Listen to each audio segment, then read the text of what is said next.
Il existe une photographie qui a changé le regard de l'humanité sur elle-même. Pas une photographie au sens classique du terme, mais une capture de lumière si ancienne qu'elle avait traversé l'univers entier avant de toucher un miroir doré flottant à 1,5 million de kilomètres de la Terre. Cette lumière portait en elle un message que personne n'avait prévu de recevoir. Elle racontait une histoire qui contredisait tout ce que nous pensions savoir sur la naissance du cosmos, sur la formation des premières étoiles, sur l'architecture même de la réalité. Et cette histoire commence par un silence. Un silence dans une salle de contrôle à Baltimore, un matin d'été, quand les premières données sont apparues sur les écrans et que les scientifiques présents ont compris, avant même de formuler la moindre phrase, que quelque chose ne collait pas, que le monde qu'ils avaient passé leur carrière à modéliser venait de trembler sur ses fondations. Ce que le télescope spatial avait capté dans un minuscule fragment de ciel, un rectangle si petit qu'on pourrait le masquer avec un grain de sable tenu à bout de bras, ce n'était pas le vide attendu. Ce n'étaient pas les ombres diffuses de galaxies balbutiantes, encore en train de rassembler leurs premières étoiles dans un cosmos adolescent. C'étaient des structures massives, lumineuses, organisées, des architectures stellaires d'une maturité stupéfiante, installées à des distances qui les plaçaient dans les tout premiers centaines de millions d'années après le Big Bang. Des galaxies qui n'avaient aucun droit d'exister à cette époque. Des galaxies qui ressemblaient à des villes achevées dans un monde où seules les premières pierres auraient dû être posées. Si cette exploration de l'univers vous fascine, un simple pouce en l'air et un abonnement nous aideraient énormément à continuer ce voyage ensemble. Mais revenons à ce silence dans la salle de contrôle.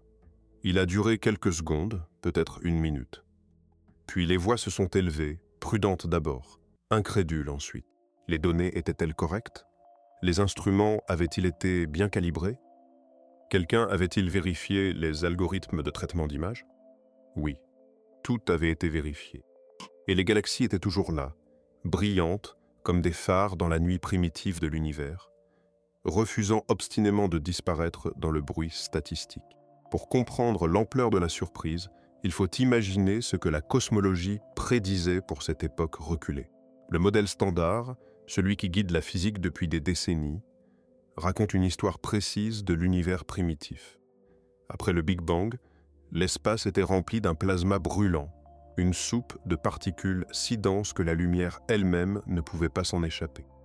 Pendant environ 380 000 ans, l'univers est resté opaque, une fournaise sans forme.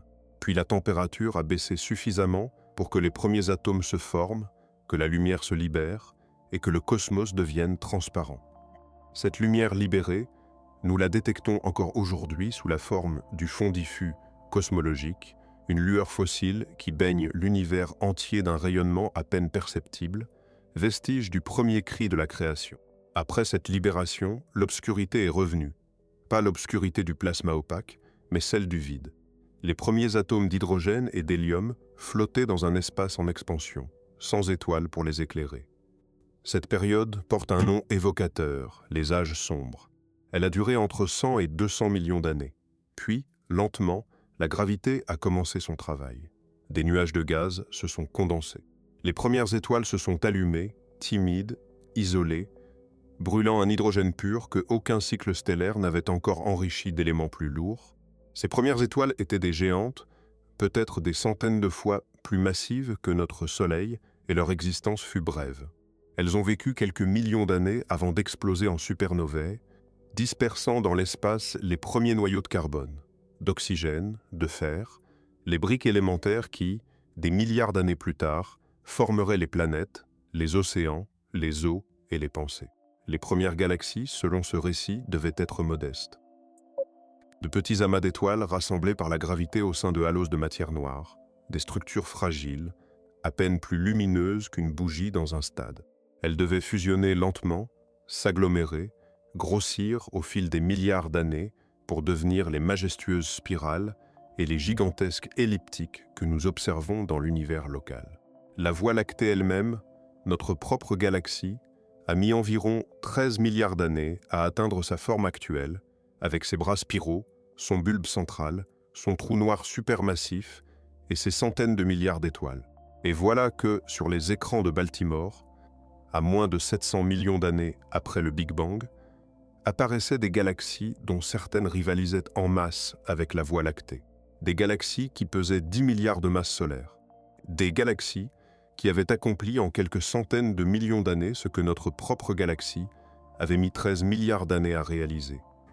L'analogie la plus juste serait celle d'un archéologue découvrant, dans une couche géologique datant de 3 milliards d'années, les restes d'un gratte-ciel équipé d'ascenseurs et de fibres optiques.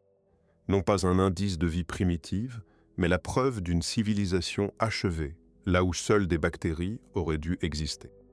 Les semaines qui ont suivi la publication des premières images ont été un tourbillon. Les articles scientifiques se sont multipliés à une vitesse inhabituelle pour un domaine aussi méthodique que la cosmologie observationnelle. Chaque équipe voulait vérifier, mesurer, confirmer ou infirmer.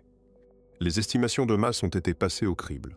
Les distances ont été recalculées. Les modèles de poussière, qui peuvent rougir et intensifier la lumière des objets lointains, ont été ajustés et réajustés. Certaines galaxies candidates ont perdu de leur éclat sous un examen plus rigoureux. D'autres ont tenu bon. Et de nouvelles sont apparues, plus nombreuses, plus lumineuses, plus embarrassantes pour le modèle standard. Un astrophysicien de l'Université du Texas, en analysant 6 de ces objets situés entre 500 et 700 millions d'années après le Big Bang, a prononcé des mots qui, dans la bouche d'un scientifique habitué à la prudence, sonnaient comme un coup de tonnerre. Il a dit que si les masses étaient confirmées, nous entrions en territoire inconnu. Territoire inconnu. 2 mots qui, traduits du langage académique, signifient que les cartes existantes ne servent plus à rien, qu'il faut en dessiner de nouvelles, et que personne ne sait encore à quoi elles ressembleront. L'une des questions les plus troublantes soulevées par ces galaxies précoces concerne l'efficacité de la formation stellaire. Dans l'univers contemporain, les galaxies sont des systèmes relativement inefficaces pour transformer le gaz en étoile. La Voie lactée, par exemple, convertit moins de 10% de son gaz disponible en nouvelles étoiles. Le reste est brassé par les vents stellaires, chauffé par les explosions de supernovae, expulsé dans le milieu intergalactique par les jets des trous noirs actifs. C'est un processus chaotique, désordonné, gaspilleur. Et c'est exactement ce que les modèles prédisent. Or, pour que les galaxies observées par le télescope spatial aient atteint leur masse colossale dans le temps imparti, elles auraient dû convertir la quasi-totalité de leur gaz en étoiles.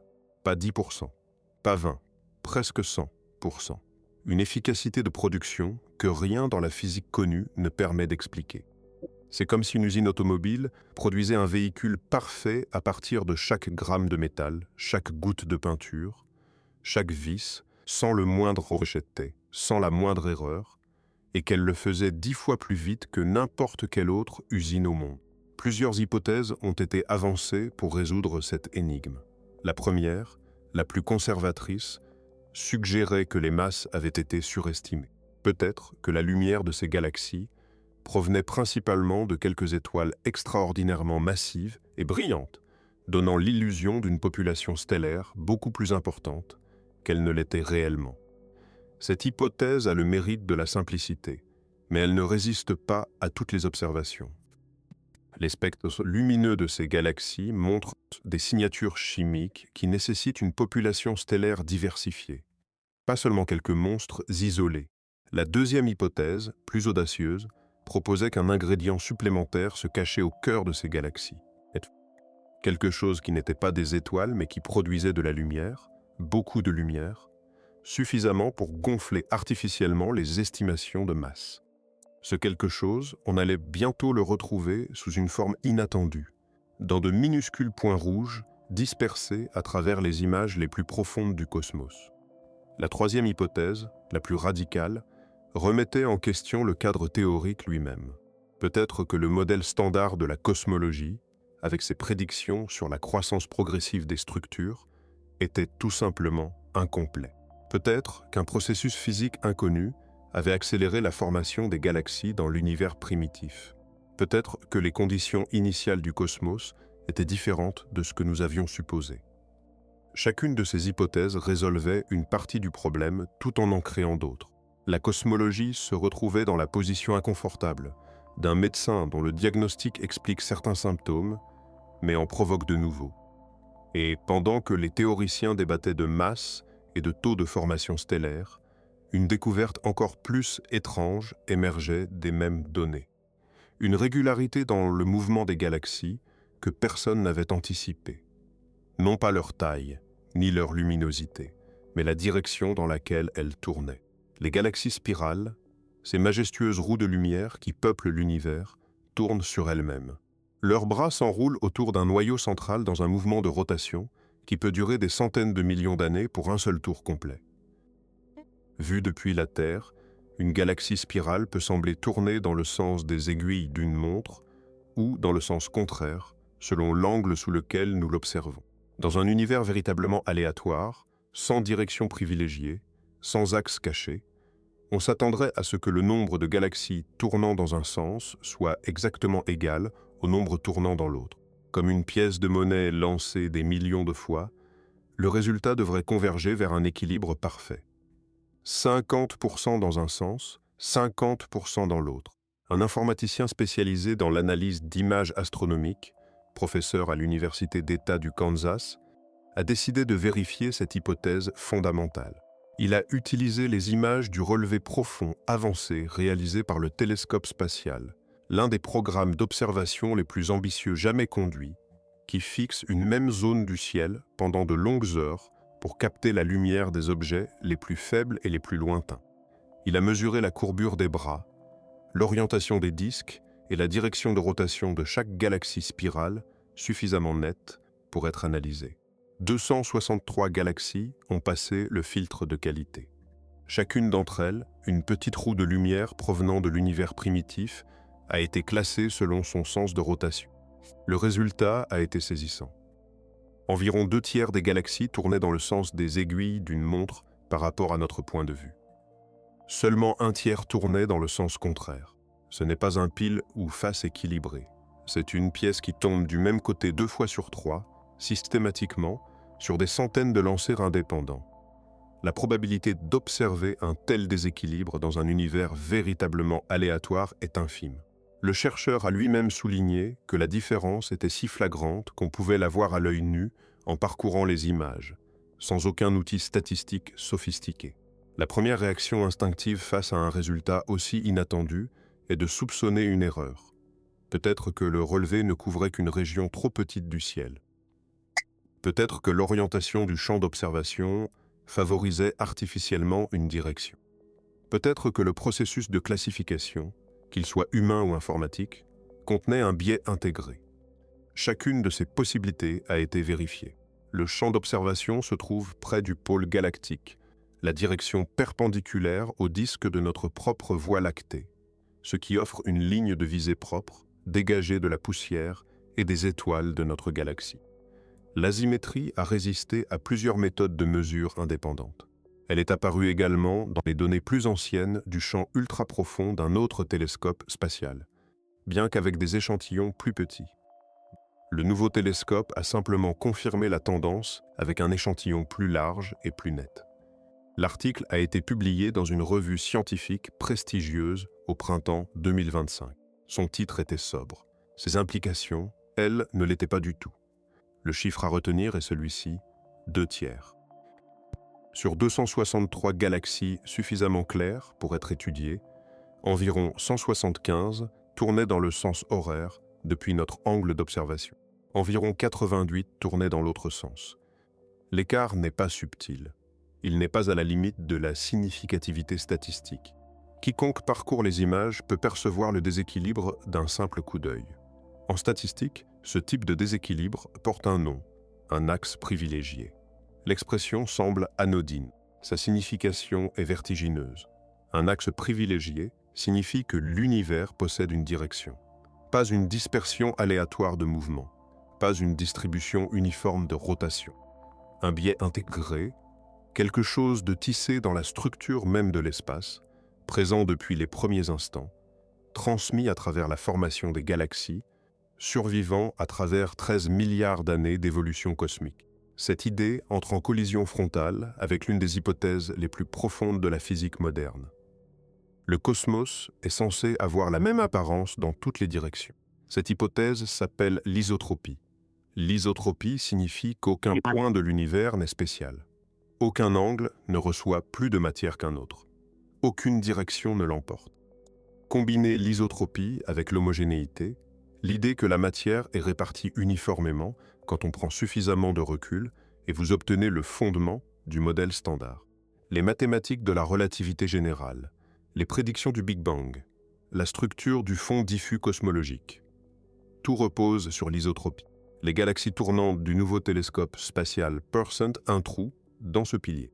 Si une préférence cosmique réelle pour une direction de rotation existe, alors l'univers conserve la mémoire de quelque chose d'antérieur. Une condition inscrite avant la formation des galaxies, une empreinte du commencement. Quelques chercheurs ont immédiatement soulevé l'objection la plus évidente. L'univers est immense. Le télescope n'a échantillonné qu'une minuscule fenêtre. L'asymétrie pourrait-elle être locale, limitée à cette seule région du ciel plutôt qu'universelle? C'est possible, mais des analyses similaires réalisées avec des données plus anciennes, dans des champs différents, avaient déjà montré des tendances comparables. Un petit indice ici, un indice plus fort là. La tendance réapparaît chaque fois qu'un télescope suffisamment sensible est pointé vers des galaxies lointaines. Il existe d'autres caractéristiques étranges du cosmos qui suggèrent déjà des préférences directionnelles. Le fond diffus cosmologique contient des alignements inhabituels de points chauds et froids que certains chercheurs ont surnommés l'axe du mal. Des flux à grande échelle d'amas de galaxies semblent pointer dans des directions particulières. Chacun de ces résultats porte sa propre controverse. Chacun pris isolément est facile à écarter. Empilez-les ensemble et un motif émerge. Le résultat sur la rotation des galaxies est le plus net d'entre eux. On n'a pas besoin de mathématiques complexes. On peut le voir dans les images. Si l'asymétrie est réelle, les implications dépassent largement l'astronomie. Cela signifierait que l'univers porte l'empreinte digitale de conditions qui existaient avant la formation des galaxies. Une rotation, une inclinaison, une sorte de chiralité cosmique. Les physiciens devraient expliquer d'où vient cette chiralité. Une réponse est banale, presque ennuyeuse. L'effet Doppler causé par le propre mouvement de notre galaxie à travers l'espace pourrait rendre les galaxies tournant dans le sens opposé à la Voie lactée légèrement plus brillante, et donc surreprésentée dans nos images. Si c'est vrai, le télescope ne voit pas une asymétrie cosmique. Il voit un reflet de notre propre mouvement. L'autre réponse n'est pas ennuyeuse du tout. Elle dit que l'univers est né en tournant. Et si l'univers est né en tournant, quelque chose devait tourner avant lui. La première fois qu'on entend cette idée, elle semble absurde. L'univers est censé être tout ce qui existe. Il n'y a pas d'extérieur. Il n'y a pas d'avant. Comment tout peut-il tourner? Tourner autour de quoi? Et pourtant, les mathématiques le permettent. La relativité générale, le cadre qu'Einstein a achevé il y a plus d'un siècle, peut décrire un univers en rotation. Dès les années 1940, le mathématicien Kurt Gödel a montré que les équations admettent des solutions dans lesquelles le cosmos tout entier tourne lentement autour d'un axe global. La plupart des physiciens traitent ces solutions comme des curiosités, des possibilités mathématiques sans réalité physique. Mais les équations ne se soucient pas du goût des physiciens. Elles le permettent. Point final. Un univers en rotation se comporterait étrangement. La lumière voyageant autour de l'axe de rotation se courberait de manière inhabituelle. L'écoulement du temps lui-même, dans des cas extrêmes, pourrait se replier en boucle fermée, permettant en principe des trajectoires qui reviennent à leur propre passé. Gödel avait trouvé cela suffisamment troublant pour l'utiliser comme argument en faveur d'une révision des équations. Les décennies ont passé. L'idée a dérivé vers les marges de la cosmologie. Le modèle du Big Bang, avec son expansion uniforme dans toutes les directions, a pris le devant de la scène. La rotation cosmique est devenue une note de bas de page. Puis, les images du nouveau télescope sont arrivées. Et les galaxies tournantes ont surgi des données. Si l'univers possède réellement un axe privilégié, l'explication la plus élégante est que l'univers lui-même était en rotation dès le départ. Cette rotation aurait imprimé une direction sur la matière primordiale. Les galaxies se formant à partir de cette matière auraient hérité d'une préférence de rotation. pas de manière absolue, mais statistique. 2 tiers dans un sens, 1 tiers dans l'autre, c'est exactement le type de déséquilibre qu'on attendrait d'un biais originel. Le nombre est assez petit pour paraître subtil, assez grand pour être réel. C'est ici que les choses deviennent véritablement controversées. Un univers en rotation exige une référence extérieure, quelque chose en dehors de notre cosmos, par rapport auquel la rotation pourrait être mesurée. En physique ordinaire, cette exigence est difficile à satisfaire. L'univers est, par définition, l'ensemble de l'espace et du temps. Il n'y a pas d'observateur flottant au-delà avec un compas et un chronomètre. Certains physiciens écartent l'idée d'un geste de la main avec cette seule objection. D'autres pensent que c'est un indice. Ils soutiennent qu'un univers en rotation a du sens si notre univers n'est pas le seul, si quelque chose de plus grand le contient. Si notre cosmos est une bulle dans une mousse de bulles, ou une pièce dans une structure beaucoup plus vaste. La seconde possibilité est encore plus audacieuse. Si notre univers tourne par rapport à un cadre plus large, et si cette rotation provient de quelque part, alors la source de la rotation pourrait être l'objet le plus extrême de la nature. Un trou noir. Plus précisément, un trou noir dans un autre univers plus grand, où la matière, tombant vers l'intérieur, aurait formé une nouvelle région d'espace qui serait devenue notre cosmos. Cette phrase ressemble à de la science-fiction. Ce n'en est pas. C'est une proposition réelle, soutenue par des physiciens sérieux, publiée dans des revues à comité de lecture, défendue dans des conférences internationales. La théorie porte un nom, la cosmologie des trous noirs. Parfois appelée cosmologie de Schwarzschild, d'après le physicien allemand Karl Schwarzschild, qui, en 1916, a résolu pour première fois les équations d'Einstein pour la région entourant un trou noir. L'idée est simple à énoncer et vertigineuse à absorber. Notre univers observable tout entier se trouverait à l'intérieur d'un trou noir qui existe dans un univers parent plus vaste. Imaginez un trou noir. De l'extérieur, il ressemble à une sphère sombre avec une frontière nette appelée l'horizon des événements. Franchissez cette frontière et vous ne pouvez plus revenir. Mais de l'intérieur, la géométrie se déploie de manière inattendue. L'espace et le temps échangent leur rôle. Le centre du trou noir n'est pas un lieu.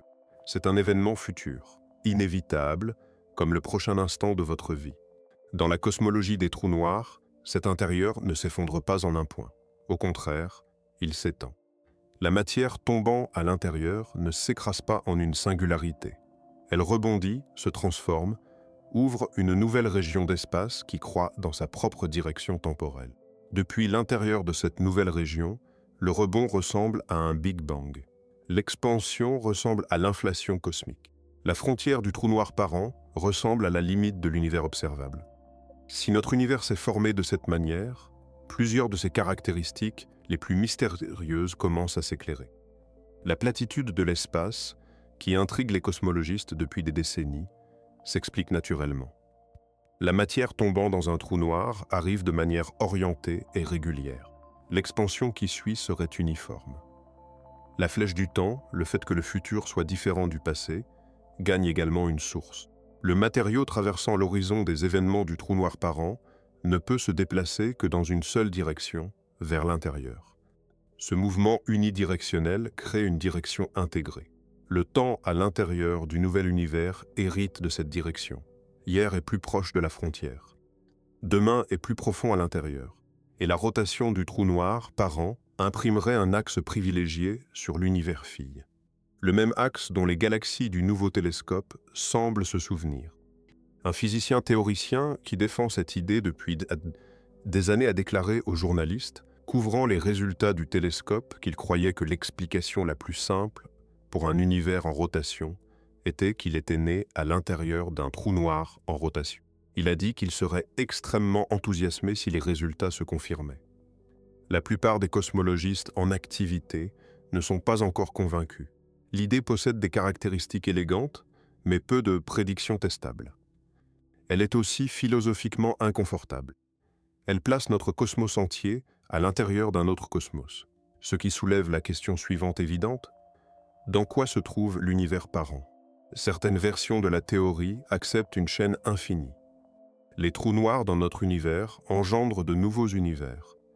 Ces nouveaux univers engendrent d'autres trous noirs. Chaque cosmos est un nœud dans un arbre sans fin. D'autres versions tentent de fermer la boucle, suggérant que l'ensemble de la structure est en quelque sorte autonome. L'image est difficile à visualiser. C'est une caractéristique, pas un défaut. Le Big Bang standard est aussi difficile à visualiser. Un point de densité infinie se développant pour devenir l'existence n'est pas une image quotidienne. Nous l'acceptons parce que les mathématiques fonctionnent et que les prédictions correspondent aux observations. La cosmologie des trous noirs demande la même patience. Des mathématiques différentes, la même exigence. Montrez-nous les prédictions, faites-les correspondre aux données. Pendant des décennies, aucun test observationnel ne semblait à portée de main. Puis le télescope a pointé vers le champ profond, compté les galaxies tournantes et livré silencieusement le premier résultat que la théorie attendait. Un motif dans les rotations, un axe privilégié, un signal que l'univers pourrait se souvenir de son parent. Une version raffinée de cette théorie incorpore une modification de la relativité générale qui ajoute une propriété appelée torsion. En conditions normales, la torsion est infime, imperceptible sur Terre. Mais à l'intérieur d'un trou noir, où la matière est comprimée à des densités extrêmes, la torsion devient puissante. Selon les calculs, la torsion arrête l'effondrement avant qu'il n'atteigne une singularité. Au lieu d'un point de densité infinie, on obtient un rebond, un changement de direction et une nouvelle région d'espace s'ouvre. Cette nouvelle région, dans ce cadre théorique, est un univers bébé. Ainsi, les trous noirs seraient des portes. Chacun serait un passage d'un univers parent à un nouvel univers. Le nouvel univers hériterait des propriétés de son parent, la rotation, la masse, la flèche du temps. De l'intérieur, les observateurs verraient un cosmos en expansion depuis un début brûlant. Ils l'appelleraient leur Big Bang. Ils construiraient leur télescope. Ils se demanderaient comment tout a commencé. Ils n'auraient aucun moyen de savoir qu'ils vivent à l'intérieur d'une structure qui, vue de l'extérieur, n'est qu'une sphère sombre de plus dans un ciel plus ancien. Connectons maintenant cette théorie aux observations. Si notre univers est né à l'intérieur d'un trou noir en rotation, l'axe de rotation du parent s'est imprimé sur notre cosmos. Les galaxies se formant à l'intérieur de notre univers ont hérité d'un léger biais vers une direction de rotation. Pas absolu, statistique. 2/3 dans un sens, 1/3 dans l'autre, est exactement le type de déséquilibre observé dans les données. La plupart des physiciens restent sceptiques. Certains soutiennent que l'asymétrie apparente pourrait provenir de facteurs sans rapport avec la cosmologie. Des biais de sélection, des effets Doppler, le mouvement de notre propre galaxie. Chacune de ces alternatives doit être exclue avant que la théorie de l'univers bébé puisse être prise au sérieux. La réponse honnête en ce moment est que les preuves sont suggestives, pas décisives. Un article, un relevé, quelques centaines de galaxies. Pour prouver que l'univers est né à l'intérieur d'un trou noir, nous aurions besoin de beaucoup plus de mesures, dans beaucoup plus de champs, avec beaucoup plus de télescopes. Le travail a déjà commencé. D'autres équipes recherchent des asymétries similaires dans différentes zones du ciel. De nouveaux relevés prévoient de compter les directions de rotation sur des échantillons de millions de galaxies, pas seulement de centaines. La prochaine décennie nous dira si la théorie de la porte cosmique survit. Si c'est le cas, chaque trou noir visible dans les images du télescope devient plus qu'un monstre gravitationnel. Il devient un lieu de naissance possible, une maternité, une porte oscillant silencieusement vers un cosmos que nous ne visiterons jamais. Et tandis que les astronomes débattaient d'univers en rotation et de trous noirs par an, une autre fissure s'élargissait dans le modèle standard. Une fissure qui n'avait rien à voir avec la rotation. Une fissure dans quelque chose de plus fondamental, la vitesse à laquelle l'univers se dilate. En 1929, une découverte fondamentale a bouleversé notre compréhension du cosmos. Les galaxies lointaines s'éloignent de nous, et plus elles sont éloignées, plus elles reculent vite. Le cosmos n'était pas statique, il était en expansion. L'univers avait une histoire, un commencement, une direction. Le taux de cette expansion a reçu un nom, la constante de Hubble. Elle nous dit à quelle vitesse l'espace lui-même s'étire. Mesurez-la et vous pouvez calculer l'âge de l'univers, le rythme auquel les galaxies se séparent et l'évolution future du cosmos. Pendant des décennies, les scientifiques ont traqué ce nombre unique. de meilleurs télescopes, de meilleures méthodes, des galaxies plus lointaines. Chaque nouvelle mesure a poussé la précision plus loin. Au début des années 2000, la valeur semblait se stabiliser autour de 70 km par seconde par mégaparsec. Puis, un problème est apparu. Deux méthodes différentes produisaient systématiquement deux nombres différents. La première méthode utilise le fond diffus cosmologique, la lueur résiduelle de l'univers primitif, datant de seulement 380 000 ans après le Big Bang. Combinez ces mesures avec le modèle standard de la cosmologie. Faites-les avancer à travers les équations d'Einstein et vous obtenez une constante de Hubble d'environ 67,4 km par seconde par mégaparsec. La seconde méthode utilise des étoiles pulsantes appelées céphéides variables. Ce sont des étoiles qui s'illuminent et s'assombrissent selon des cycles réguliers. La durée du cycle révèle la luminosité intrinsèque de l'étoile. Comparez cette luminosité théorique à celle observée et vous obtenez la distance. Utilisez cette échelle de distance pour mesurer des galaxies éloignées et vous pouvez calculer à quelle vitesse elles s'éloignent. Cette méthode donne une valeur d'environ 73. Les deux nombres devraient correspondre. Ils ne correspondent pas. L'écart est petit en termes quotidiens, moins de 10%. En cosmologie, c'est un abîme. Un écart de cette taille signifie que le modèle standard omet un ingrédient, une force, une particule, une phase de l'univers primitif que les équations n'ont pas prise en compte. Ce casse-tête a reçu son nom, la tension de Hubble. Pendant plus d'une décennie, les astronomes ont tenté de la résoudre. Peut-être que les mesures des céphéides étaient biaisées par des champs stellaires encombrés. Peut-être que l'analyse du fond diffus cosmologique supposait quelque chose d'erroné sur la matière noire. Peut-être qu'une source d'erreur cachée gonflait un nombre ou rétrécissait l'autre. Un lauréat du prix Nobel, l'un des découvreurs de l'énergie sombre, a dirigé l'équipe qui a poussé la méthode des céphéides vers une précision toujours plus fine. Vers 2019, ces mesures avaient suffisamment réduit l'incertitude pour que le désaccord ne puisse plus être attribué au bruit statistique. Puis le nouveau télescope a été lancé, plus net. Ses yeux infrarouges pouvaient percer la poussière et l'encombrement qui avait hanté les mesures précédentes. Si les nombres étaient faux, le nouveau télescope exposerait l'erreur. Si les mesures étaient justes, la tension serait confirmée. Le télescope a pointé vers les mêmes galaxies étudiées auparavant. Il a mesuré les mêmes étoiles. Il a appliqué 3 méthodes différentes, dont certaines n'utilisaient même pas les céphéides. L'équipe a rassemblé le plus grand échantillon de données collectées pendant les 2 premières années d'opération du télescope dans l'espace. Le résultat est arrivé fin 2024. Les nombres tenaient, les méthodes s'accordaient. L'erreur ne venait pas des mesures précédentes. La conclusion a été formulée sans détour. L'écart entre le taux d'expansion observé de l'univers et les prédictions du modèle standard suggère que notre compréhension de l'univers pourrait être incomplète. Le télescope avait éliminé la sortie de secours facile. La tension était réelle. L'univers ne se comportait pas comme les équations le prédisaient.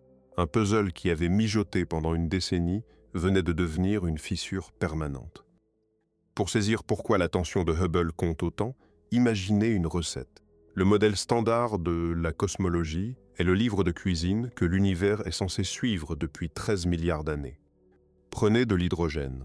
Ajoutez de la matière noire, saupoudrez d'énergie sombre. Laissez dilater. Remuez avec la gravité. Le gâteau qui en sort devrait ressembler au cosmos que nous observons aujourd'hui. Si la recette est correcte, chaque mesure de l'expansion devrait donner le même nombre, peu importe où dans le temps vous regardez.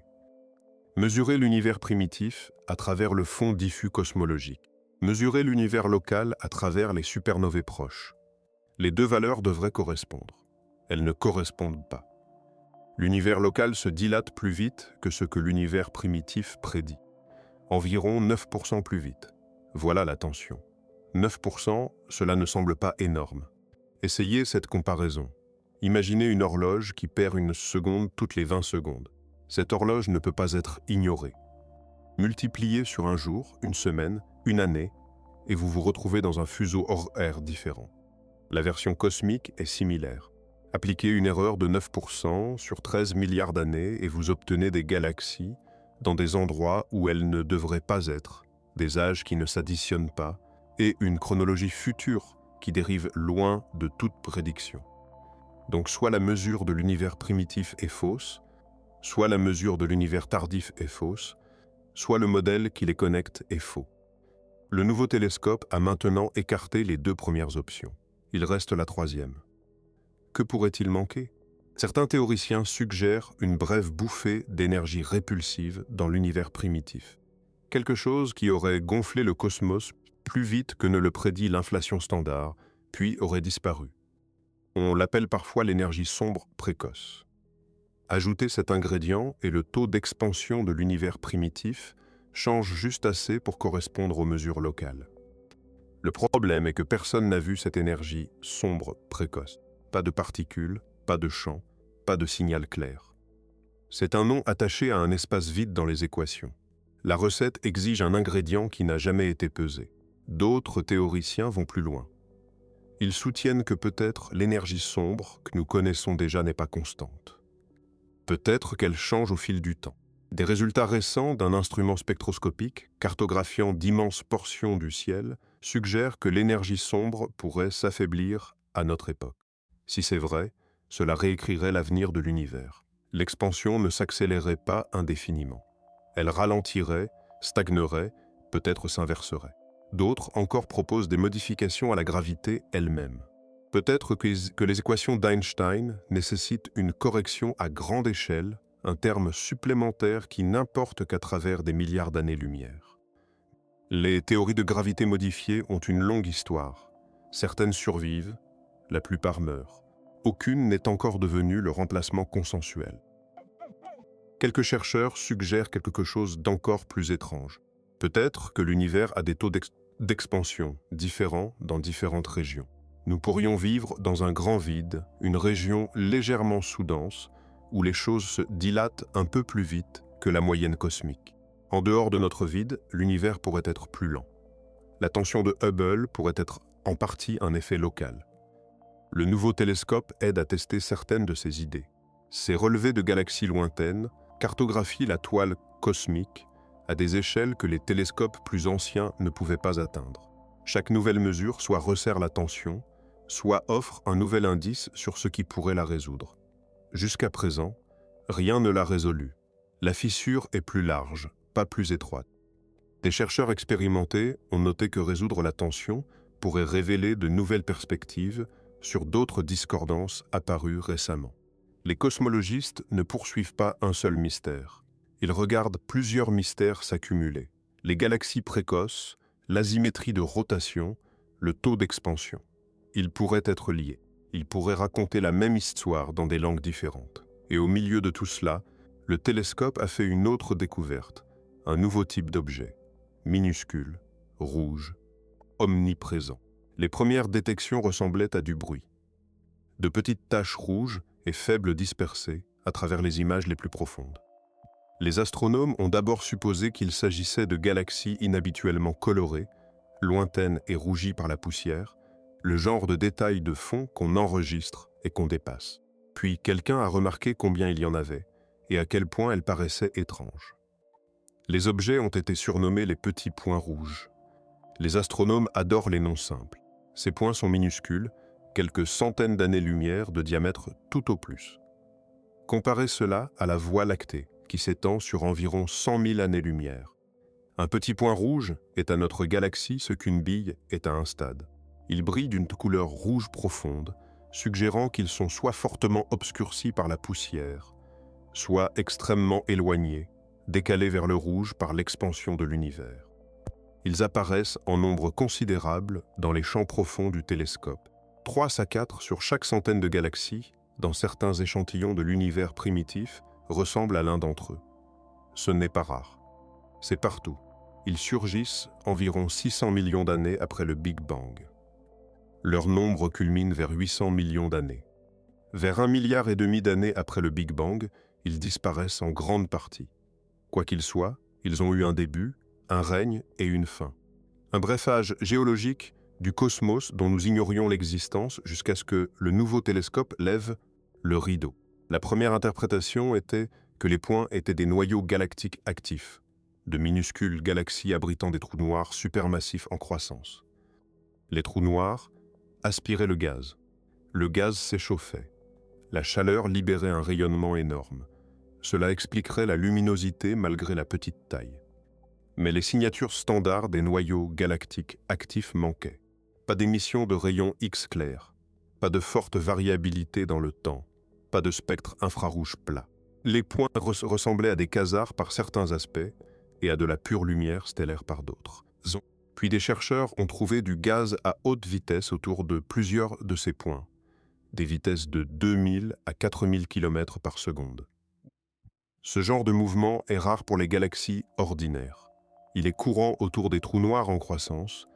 Le gaz est fouetté par l'attraction gravitationnelle d'un objet central colossal. L'interprétation a de nouveau basculé. Peut-être que les points étaient vraiment alimentés par des trous noirs, mais d'un type jamais observé auparavant. Compacts, dissimulés, entourés de suffisamment de matière pour étouffer leurs rayons X. Le nombre de points est devenu l'énigme suivante.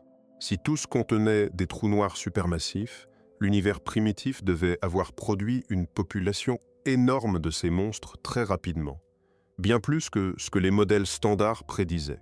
Certains chercheurs ont fait le lien avec le puzzle plus large des galaxies précoces impossiblement massives. Peut-être que les galaxies étonnamment lourdes et les petits points rouges étaient liés. Les deux pointaient vers une population de trous noirs ayant grandi plus vite que la théorie ne le permettait. Les deux suggéraient que la recette de l'univers primitif manquait d'un ingrédient.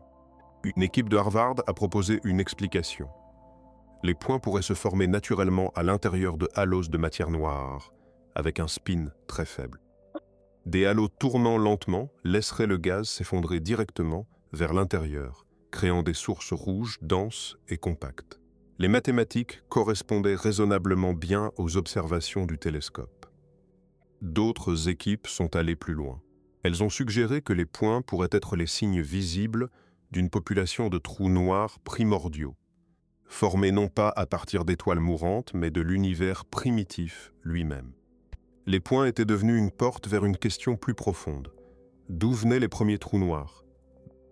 Et la réponse ne cessait de revenir à une possibilité que la cosmologie traditionnelle avait discrètement écartée. Peut-être que les trous noirs ne se sont pas formés à partir d'étoiles. Peut-être qu'ils sont venus en premier. L'une des caractéristiques les plus étranges des petits points rouges n'est pas leur apparition, c'est leur disparition. Les relevés couvrant la période allant de 600 millions à environ 1,5 milliard d'années après le Big Bang les trouvent partout. Champ après champ, image après image. Puis, quelque part autour de la marque du 1,5 milliard d'années, la population s'amincit. En quelques centaines de millions d'années supplémentaires, les points ont essentiellement disparu. C'est une frontière nette en termes cosmiques. Quoi que soient les points, ils étaient une phase, un chapitre. Quelque chose les a allumés, quelque chose les a éteints. L'explication la plus simple est qu'ils se sont transformés en autre chose. Le gaz a été expulsé. La poussière s'est dissipée. Les objets compacts ont grandi, sont devenus plus lumineux et ont ressemblé à des galaxies plus familières.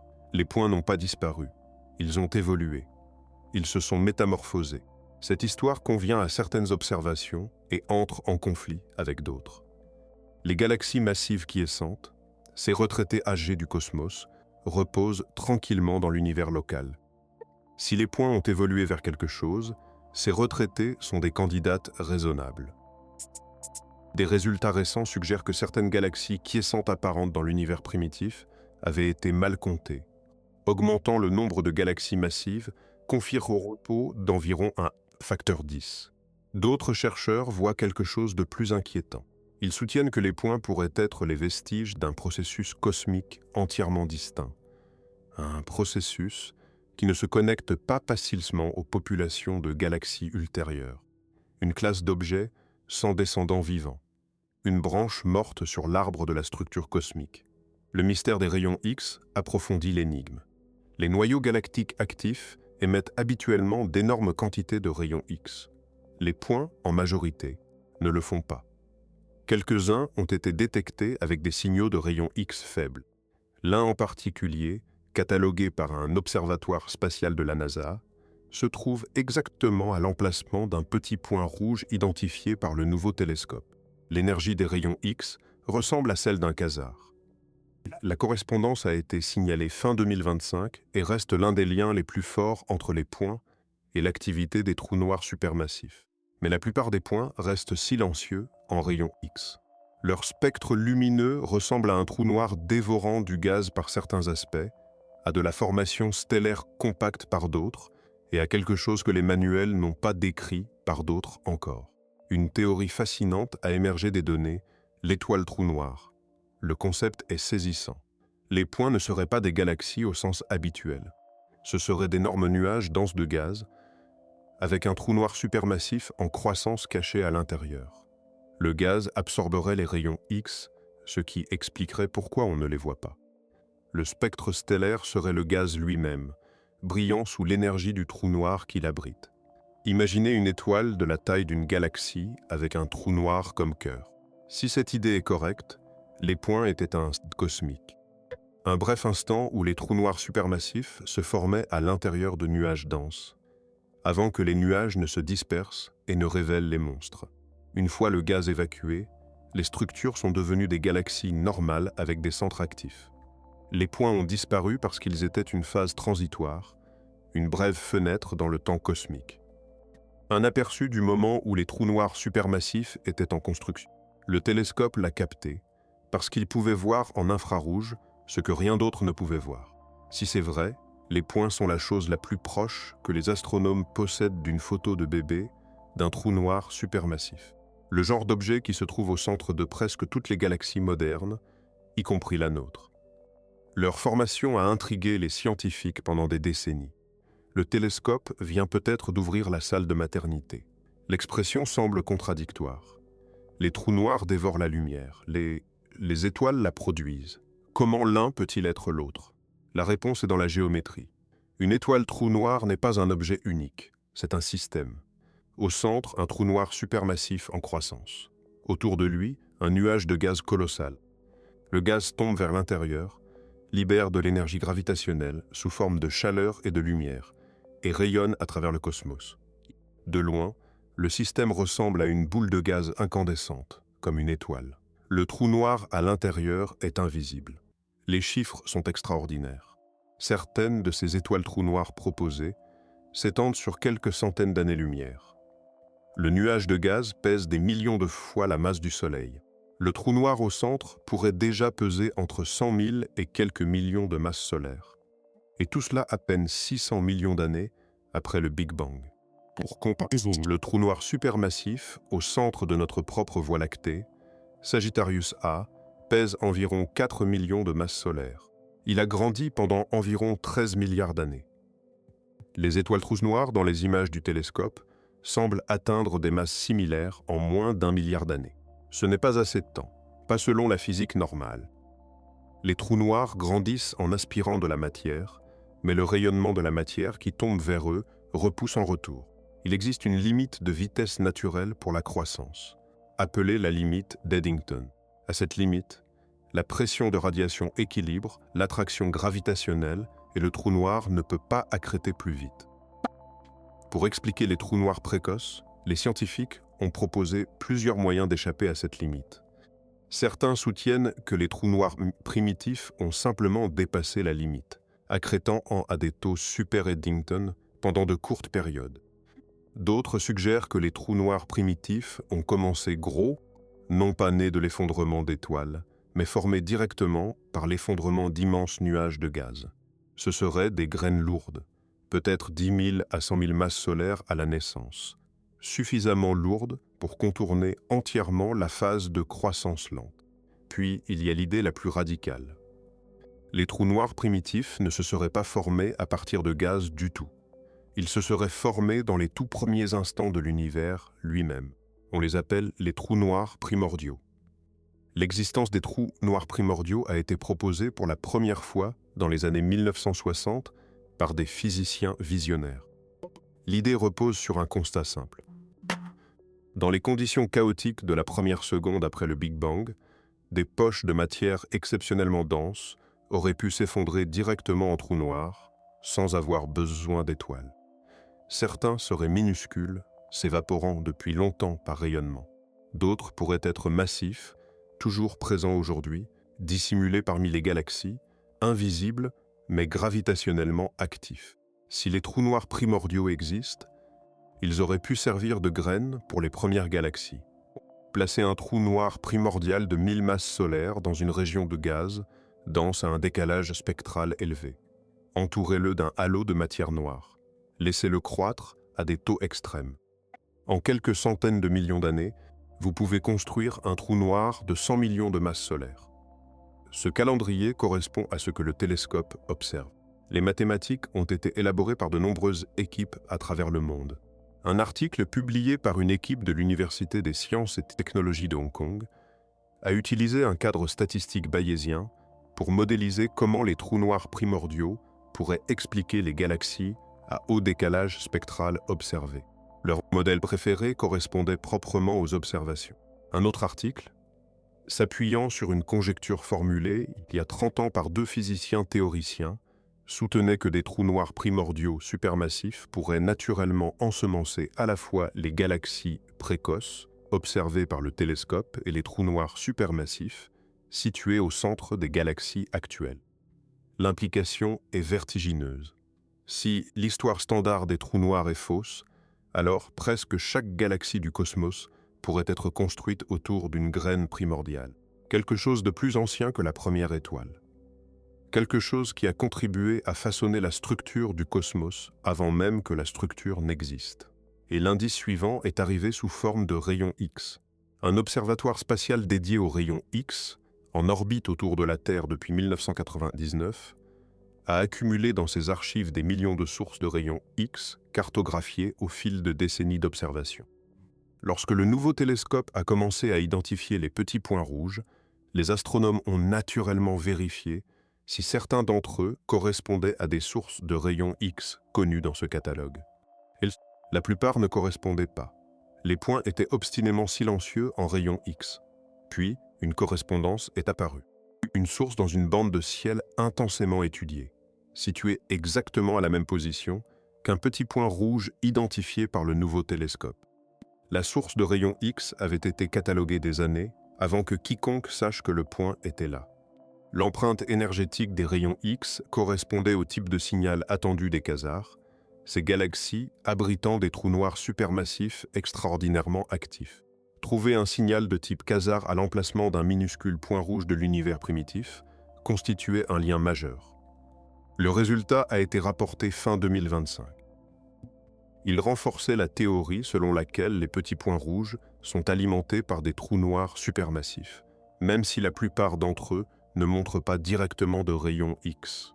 Cette correspondance unique suggérait que les rayons X étaient bel et bien produits, mais absorbés quelque part en cours de route, par la poussière, par le nuage de gaz environnant, par l'enveloppe de l'étoile trou noir.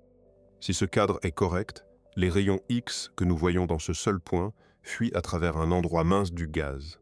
La plupart des autres points sont enveloppés trop étroitement, cachant leur monstre intérieur au détecteur de rayons X. Le télescope infrarouge voit la lueur chaude du nuage. Le détecteur de rayons X ne peut pas percer jusqu'au cœur. Ce tableau possède une élégance tranquille.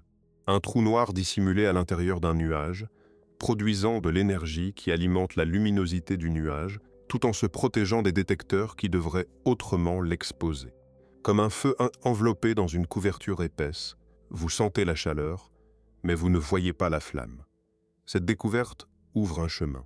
À mesure que davantage d'observations en rayons X seront réalisées aux positions des petits points rouges, davantage de fuites pourraient être détectées. Chaque fuite fournit une preuve directe d'un trou noir caché. Chaque détection aide à distinguer les étoiles trous noirs des autres explications possibles. Cela soulève aussi une question difficile. Si les étoiles trous noirs existaient dans l'univers primitif, pourquoi n'y a-t-il aucun exemple clair aujourd'hui? La réponse simple est que le gaz environnant s'est dispersé. Les nuages étaient temporaires. Une fois dissipés, les trous noirs centraux sont devenus visibles en tant que noyaux galactiques actifs ordinaires ou quasars. La phase de l'étoile trou noir s'est terminée quand le cosmos est devenu trop ténu pour cacher les monstres. C'est une histoire bien rangée. Elle est peut-être aussi trop bien rangée. Pendant ce temps, dans un autre coin du ciel, 300 objets supplémentaires attendait d'être examiné. Une équipe de l'Université du Missouri a décidé de poser une question directe. Combien d'objets brillants apparaissent dans les images infrarouges de l'univers profond, qui ne devraient pas être aussi brillants? Ils s'attendaient à une poignée, peut-être quelques dizaines d'erreurs, qui se résoudraient en galaxies normales, sous un examen attentif. Ils en ont trouvé 300. 300 objets dispersés à travers les champs d'observation, plus brillants que ce que le modèle standard prédisait, chacun étant un candidat pour être une galaxie extrêmement précoce, brillant plus fort que les équations ne le permettaient. Le responsable de l'étude a été prudent dans son langage. Il les a appelés des candidats. Il a dit que même si seuls quelques-uns d'entre eux s'avéraient être ce que l'équipe soupçonnait, la découverte pourrait remettre en question les idées actuelles sur la formation des galaxies dans l'univers primitif.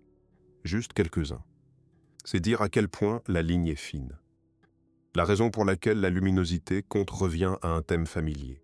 Des galaxies précoces brillantes nécessitent soit une formation stellaire intense, soit des sources de lumière supplémentaires au-delà des étoiles. L'une ou l'autre option brise une partie du tableau standard. Soit elle réécrit comment les étoiles se sont formées, soit elle admet que l'univers primitif possédait des ingrédients que nous n'avons pas répertoriés. Les 300 objets partagent quelques traits.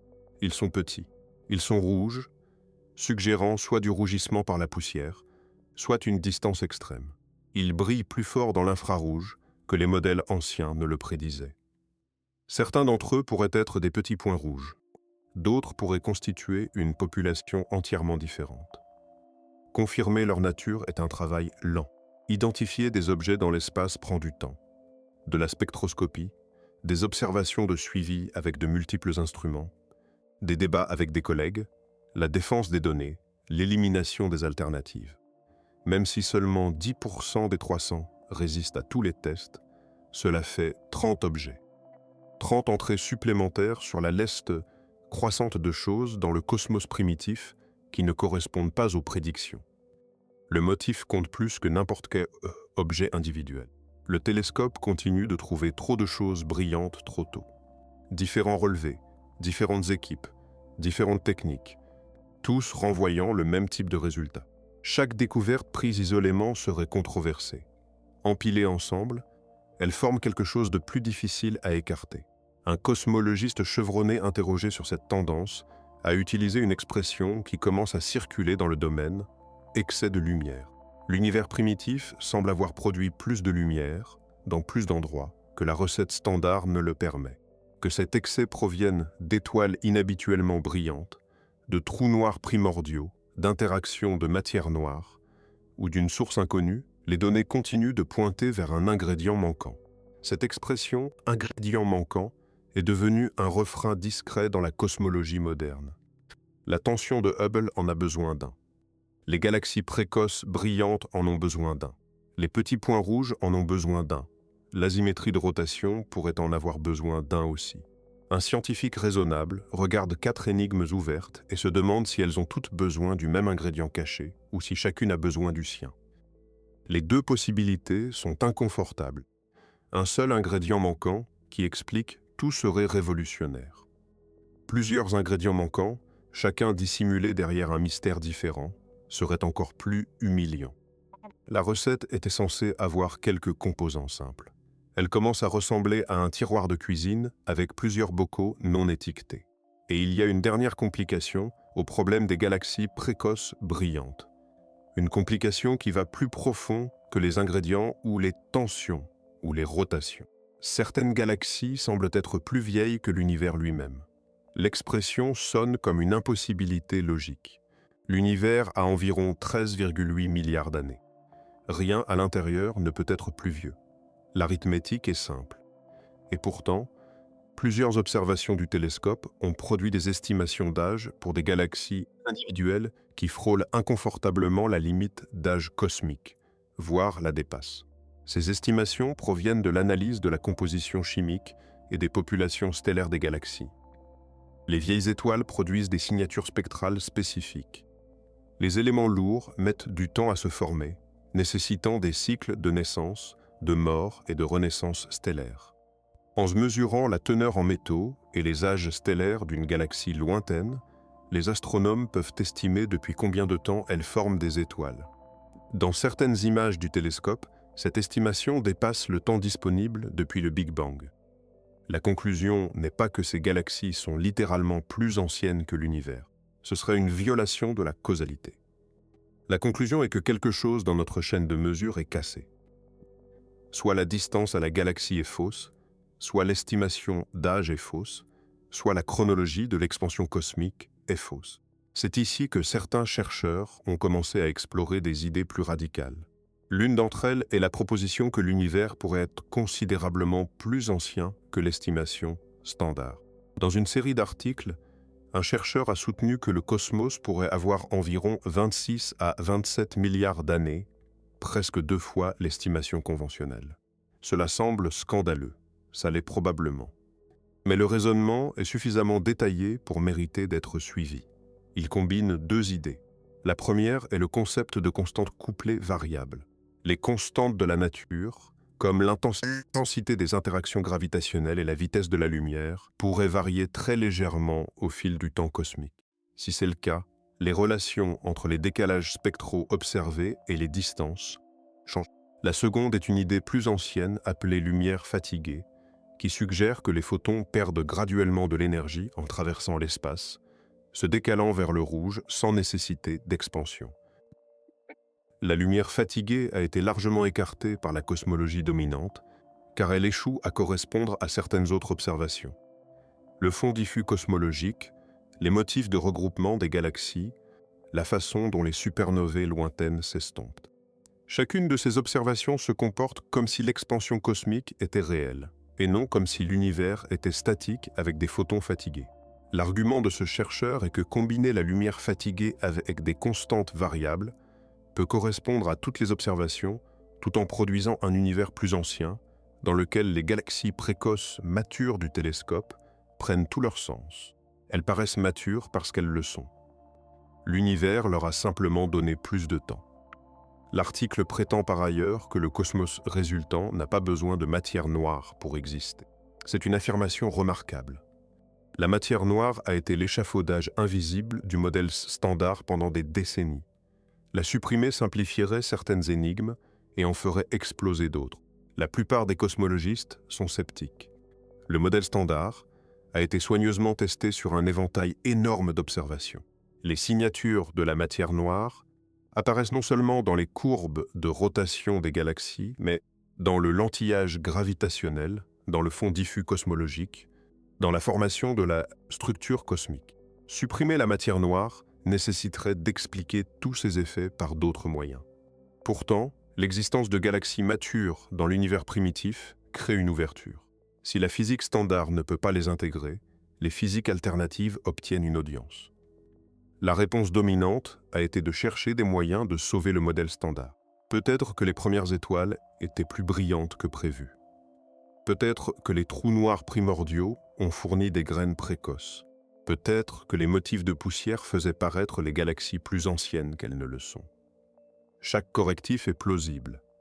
Aucun n'a obtenu un accord universel. Les galaxies plus vieilles que l'univers sont un indice. Elles sont aussi un avertissement. Elles se trouvent à la limite de ce que la cosmologie actuelle peut expliquer. Elles poussent les chercheurs à se demander si c'est le cadre lui-même, et pas seulement les détails, qui pourraient devoir changer. Et le chapitre suivant aiguise cette question. Parce que si l'univers n'est pas ce que nous pensions, alors peut-être que son ingrédient le plus fondamental, la matière invisible qui constitue la majeure partie de sa masse, n'est pas non plus ce que nous croyons. Les constantes de la nature, ces nombres supposément fixes qui gouvernent le comportement du cosmos, sont au cœur de toute la physique. La vitesse de la lumière, l'intensité de la gravité, la charge de l'électron. Ensemble, elles établissent les règles selon lesquelles la matière interagit. Les atomes tiennent ensemble grâce à ces nombres. Les étoiles brûlent grâce à eux. La lumière voyage à sa vitesse mesurée parce que cette vitesse est tissée dans le tissu de la physique. L'hypothèse standard est que ces nombres sont les mêmes depuis le Big Bang. L'univers peut être en expansion. Les galaxies peuvent dériver les unes des autres. Mais les règles elles-mêmes ne changent pas. 1 mètre est 1 mètre. Une seconde est une seconde. 1 kilogramme est 1 kilogramme. Partout et toujours. L'idée des constantes couplées variables remet en question cette hypothèse. Elle demande si les constantes pourraient varier légèrement au cours du temps cosmique, de manière coordonnée, préservant des relations plus profondes entre elles. Des décennies d'expérience ont testé si les constantes dérivent et les limites sont strictes.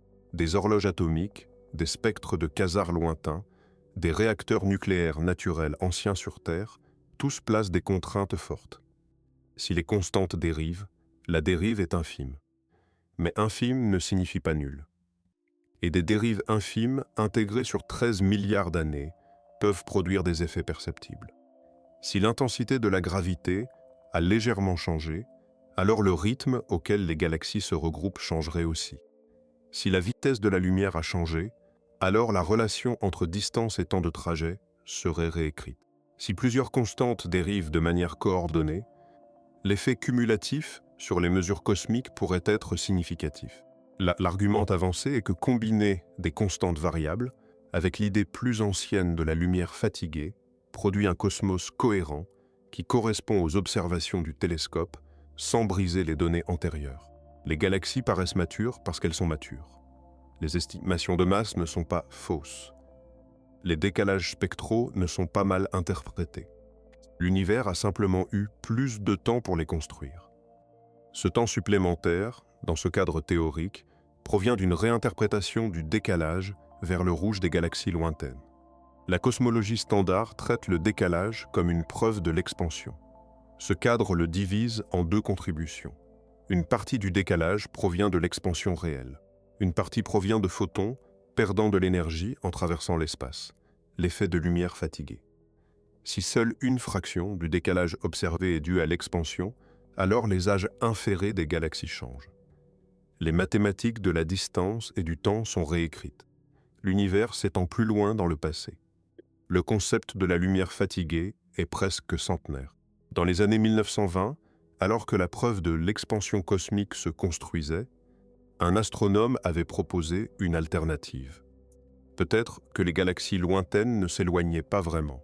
Peut-être que leur lumière se fatiguait simplement pendant le long voyage. La proposition avait une logique. Des photons traversant de vastes distances pourraient perdre de l'énergie par quelque interaction inconnue avec la matière intermédiaire ou avec l'espace lui-même. L'énergie perdue signifie une fréquence plus basse. Une fréquence plus basse signifie un décalage vers le rouge. Ce décalage pourrait être confondu avec l'expansion cosmique. L'idée a été testée et largement rejetée au cours des décennies suivantes. Le fond diffus cosmologique, l'estompement en luminosité des supernovae lointaines et la dilatation temporelle observée dans les courbes de lumière des supernovae se comportent tous comme une expansion réelle. La lumière fatiguée a du mal à les expliquer simultanément. Dans les années 1970, la communauté scientifique avait tourné la page. Le Big Bang et l'expansion cosmique avaient gagné. Le nouveau télescope a ravivé la conversation, non pas la théorie originale de la lumière fatiguée, qui peine toujours face aux objections initiales, mais une version modernisée, souvent combinée avec d'autres idées, qui vise à corriger les faiblesses de la version simple, tout en préservant son intuition centrale.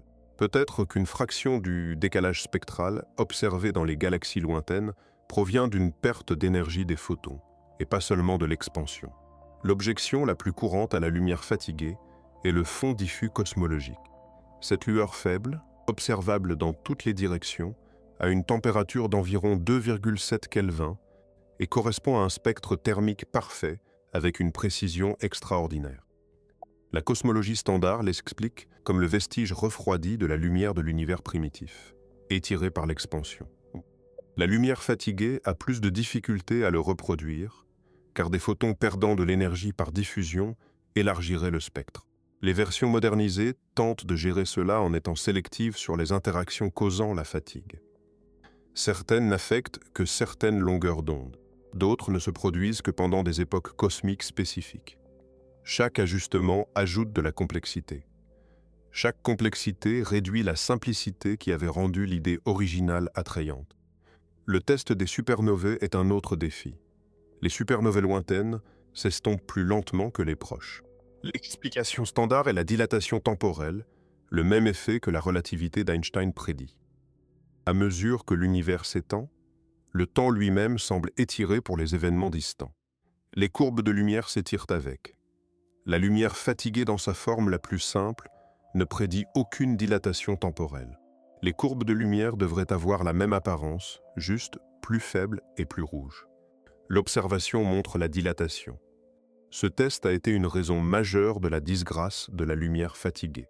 Pourtant, les galaxies précoces du nouveau télescope ont créé suffisamment d'inconfort avec le modèle standard pour que certains chercheurs soient disposés à revisiter même de vieilles idées partiellement discréditées. Si un modèle hybride avec une petite contribution de lumière fatiguée peut expliquer les galaxies matures dans l'univers primitif, il pourrait valoir la peine de le garder sur la table, même s'il a des problèmes ailleurs. L'évaluation honnête est que la cosmologie dominante n'a pas embrassé la lumière fatiguée. La plupart des articles la proposant restent aux marges du domaine, générant de l'attention mais pas de consensus. Les données du télescope sont inconfortables pour le modèle standard, mais la plupart des cosmologistes considèrent cet inconfort comme le signe que le modèle a besoin de modifications, pas de remplacement. Ce que la conversation nous dit, c'est qu'aucune idée n'est trop ancienne pour être revisitée quand les données refusent de se conformer. Prenons un instant le cadre de l'univers plus ancien au pied de la lettre et demandons-nous ce que cela signifierait si l'univers avait vraiment 26 ou 27 milliards d'années. Les implications ne sont pas subtiles. La première chose qui change est la chronologie de la formation des structures. Les galaxies ont besoin de temps pour s'assembler. Elles commencent comme des régions denses de matière noire, attirant du gaz, allumant des étoiles, fusionnant avec des voisines. Le modèle standard leur donne environ 13,8 milliards d'années pour accomplir ce travail. Le télescope montre des galaxies matures apparaissant dans les premières centaines de millions d'années, ce qui met sévèrement à l'épreuve la chronologie standard. Doubler l'âge et l'attention disparaît. Les galaxies matures deviennent simples à expliquer. Elles avaient 13 milliards d'années pour croître avant le moment où nous les voyons. Elles paraissent matures parce qu'elles le sont. La deuxième chose qui change est le rôle de la matière noire. Dans le modèle standard, la matière noire est l'échafaudage invisible qui rassemble la matière ordinaire. Sans elle, les galaxies ne se formeraient pas aussi vite. L'expansion de l'espace déchirerait les nuages de gaz avant qu'ils ne puissent s'effondrer en étoiles. La matière noire fournit la colle gravitationnelle. Le scénario de l'univers plus ancien, couplé à l'idée des constantes variables, prétend reproduire la formation des galaxies sans invoquer la matière noire du tout. L'univers évoluant plus lentement, avec des constantes physiques subtilement différentes, accomplirait ce que la matière noire fait dans le tableau standard. Que les mathématiques fonctionnent réellement à toutes les échelles est vivement contesté. L'affirmation est suffisamment frappante pour attirer l'attention. Si c'est vrai, la matière noire rejoindrait la longue liste d'ingrédients théoriques qui se sont révélés être des artefacts d'un modèle incomplet. Le phlogistique, cette substance qu'on pensait autrefois responsable de la combustion. L'éther luminifère, ce milieu qu'on croyait autrefois nécessaire pour transporter la lumière à travers l'espace. Chacun a été éliminé par des théories plus profondes. La matière noire pourrait être le prochain. C'est un grand conditionnel. La plupart des preuves pointent encore vers la matière noire comme un ingrédient réel. Les expériences de détection directe dans les profondeurs souterraines ne l'ont pas encore trouvé. Mais les signatures gravitationnelles sont partout. Les courbes de rotation des galaxies, le lentillage gravitationnel, le fond diffus cosmologique. Chacune fournit un soutien indépendant pour quelque chose d'invisible maintenant la masse ensemble. La troisième chose qui change est l'avenir. Si l'univers est beaucoup plus ancien qu'on ne le pensait, alors les prédictions standards sur son évolution à long terme pourraient aussi être erronées. La mort thermique, le refroidissement éventuel de toute matière et énergie en un état uniforme de basse température, pourrait se produire sur une échelle de temps différente. La phase d'accélération tardive de l'expansion pourrait se comporter différemment. Ce sont des conséquences spéculatives. La plupart dépendent des détails du cadre théorique. Mais même considérer ces idées comme une expérience de pensée est utile. Cela force une question que la cosmologie dominante n'a pas été forcée de poser depuis longtemps. Que signifierait-il si l'âge fondamental de l'univers était faux? Qu'est-ce qui devrait changer? Qu'est-ce qui survivrait? La réponse est que presque tout devrait être vérifié. L'âge n'est pas un paramètre périphérique. Il est tissé dans les calculs derrière presque chaque mesure cosmique. Changez-le et une chaîne de conséquences se propage vers l'extérieur. La plupart des cosmologistes ne sont pas prêts à faire ce changement. L'âge standard de 13,8 milliards d'années a survécu à un éventail énorme de tests. Le fond diffus cosmologique en particulier donne une mesure précise qui s'aligne avec ce chiffre lorsqu'il est associé au modèle standard. Mais les galaxies matures de l'univers primitif murmurent un nombre différent. Le télescope a entendu le murmure. Si le murmure s'amplifie ou s'estompe, est la question de la prochaine décennie. La matière noire elle-même est devenue un champ de bataille. L'idée qu'elle pourrait ne pas exister a un petit mais persistant groupe de partisans remontant aux années 1980, quand une théorie appelée dynamique newtonienne modifiée, souvent abrégée en MON, a été proposée. Le principe est que la gravité se comporte différemment à de très faibles accélérations, d'une manière qui imite les effets de la matière noire, sans nécessiter une substance invisible. Monde a connu des succès partiels. Elle explique certaines courbes de rotation de galaxies remarquablement bien, souvent mieux que les modèles de matière noire avec des paramètres ajustables. Elle a aussi des échecs notables, particulièrement à l'échelle des amas de galaxies, où les effets prédits par MON sont insuffisants par rapport à ce que le lentillage gravitationnel révèle. Le paysage des alternatives à la matière noire est encombré. Modification de la gravité, théorie de lumière fatiguée, modèle de constante variable. Chacune porte ses propres arguments et critiques. Ce qui les unit est un malaise partagé avec le modèle cosmologique standard. L'histoire standard dit que les atomes ordinaires constituent environ 5% de l'univers. La matière noire environ 27%. L'énergie sombre environ 68%. Donc 95% de l'univers est invisible à nos instruments et inconnu de nos théories. Ce ratio dérange certains scientifiques. Une théorie dans laquelle la majeure partie du cosmos est mystérieuse semble suspecte. Peut-être que les mystères sont des signes d'un cadre brisé, pas des signes de nouvelles physiques. L'effort de détection de la matière noire fonctionne depuis plus de 30 ans. Des expériences souterraines, protégées des rayons cosmiques, surveillent les interactions infimes entre les particules de matière noire et les atomes ordinaires. Les accélérateurs de particules cherchent de nouvelles espèces qui pourraient correspondre aux candidats de matière noire. Les télescopes cherchent des signes indirects de matière noire s'annihilant en rayonnement détectable. Jusqu'à présent, aucune détection directe n'a réussi. Le principal candidat, la particule massive interagissant faiblement, a été progressivement exclu sur un éventail énorme de masses et de forces d'interaction possibles. De nouveaux candidats continuent d'être proposés, chacun nécessitant des expériences plus sensibles pour être testés. L'absence persistante de détection a conduit certains chercheurs à se demander si le candidat a été erroné depuis le début. Peut-être que la matière noire ne consiste pas du tout en de nouvelles particules. Peut-être qu'elle consiste en trous noirs primordiaux, qui ne produiraient pas le type de signal pour lequel les expériences de détection directe sont conçues. C'est là que les trous noirs précoces du télescope croisent le problème de la matière noire. Si les trous noirs primordiaux existent en nombre significatif, ils pourraient constituer une partie ou la totalité de la matière noire. Ils expliqueraient aussi la croissance rapide des trous noirs supermassifs observés. Deux mystères, une seule réponse. Plusieurs équipes ont élaboré les mathématiques. Des articles ont examiné si les trous noirs primordiaux pourraient simultanément servir de matière noire et de graines pour les premières galaxies. Leur conclusion est que certaines gammes de masse fonctionnent pour les deux objectifs, d'autres échouent. La question reste ouverte. Les observations d'objets compacts et brillants dans l'univers primitif ont donné une nouvelle vie au modèle de trous noirs primordiaux. Combiné avec l'absence de détection directe de matière noire particulière, l'argument en faveur d'une explication alternative s'est renforcé ces dernières années.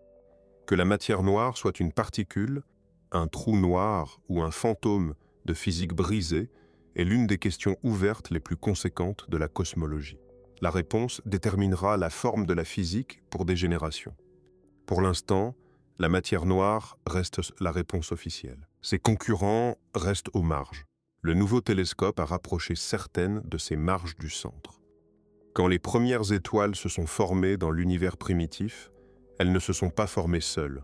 Elles se sont formées en groupe, rassemblées le long de structures que le modèle standard décrit comme une toile cosmique.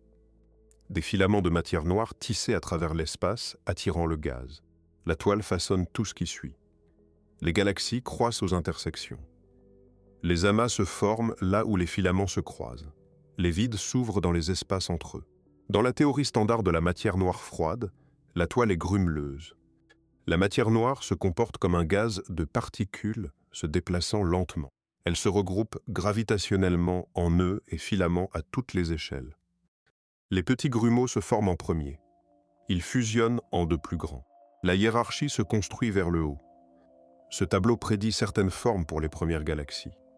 Elles devraient être petites, à peu près sphériques, faibles. Elles devraient croître au fil du temps en fusionnant avec des voisines, formant éventuellement les disques et les spirales que nous voyons aujourd'hui. Le télescope a montré quelque chose de différent.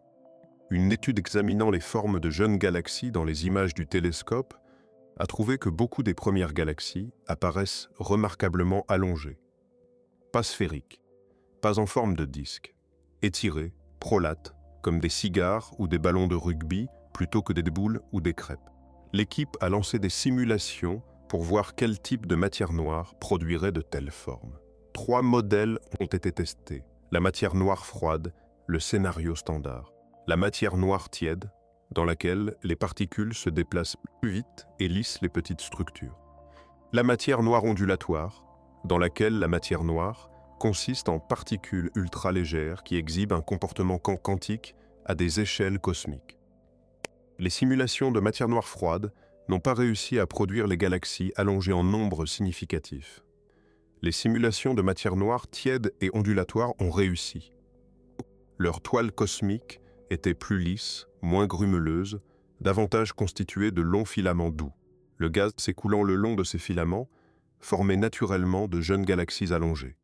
L'implication est que la matière noire pourrait ne pas être la particule lente et grumeleuse que le modèle standard suppose. Elle pourrait être quelque chose de plus léger, ondulatoire, quantique à grande échelle. Un chercheur éminent impliqué dans ces travaux a résumé la conclusion. Il a noté que dans l'univers standard en expansion, les galaxies croissent au fil du temps à partir de petits grumeaux de matière noire qui forment les premiers amas stellaires et s'assemblent en galaxies plus grandes par gravité collective. Mais les observations suggèrent que les premières galaxies pourraient être enchâssées dans des structures filamentaires marquées, plus conformes à ce qu'on attendrait si la matière noire était une particule ultra légère, exhibant aussi un comportement quantique. C'est une déclaration significative. Elle ne dit pas que la matière noire froide a tort. Elle dit que les observations sont plus cohérentes avec un type différent de matière noire. La matière noire ultra-légère a été proposée depuis des années, parfois appelée matière noire floue. Les particules seraient incroyablement légères, avec des masses de nombreux ordres de grandeur inférieures aux candidats standards. Leur longueur d'onde serait énorme, leur permettant de se comporter comme des ondes à l'échelle des galaxies naines et des petites structures.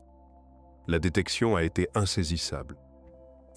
De telles particules ultra-légères n'interagissent pas fortement avec la matière ordinaire, les rendant invisibles aux expériences de détection directe. La principale preuve a été indirecte, en observant la façon dont les galaxies se forment et évoluent. Le télescope a fourni de nouvelles preuves indirectes. Les formes des galaxies précoces ne correspondent pas aux prédictions de la matière noire froide. Elles correspondent aux prédictions des alternatives plus chaudes ou plus ondulatoires. La communauté de la matière noire froide ne se rend pas. Il existe des recours raisonnables. Peut-être que les formes des galaxies précoces sont biaisées par des effets de sélection. Peut-être que les simulations nécessitent un raffinement. Peut-être que de petits ajustements au tableau standard peuvent reproduire les formes allongées. Mais les preuves continuent de s'accumuler. Si la matière noire s'avère être ultra légère avec un comportement ondulatoire quantique à des échelles cosmiques, les conséquences se propagent à travers presque chaque partie de la physique. Le candidat standard pour la matière noire pèserait peut-être 100 fois la masse d'un proton.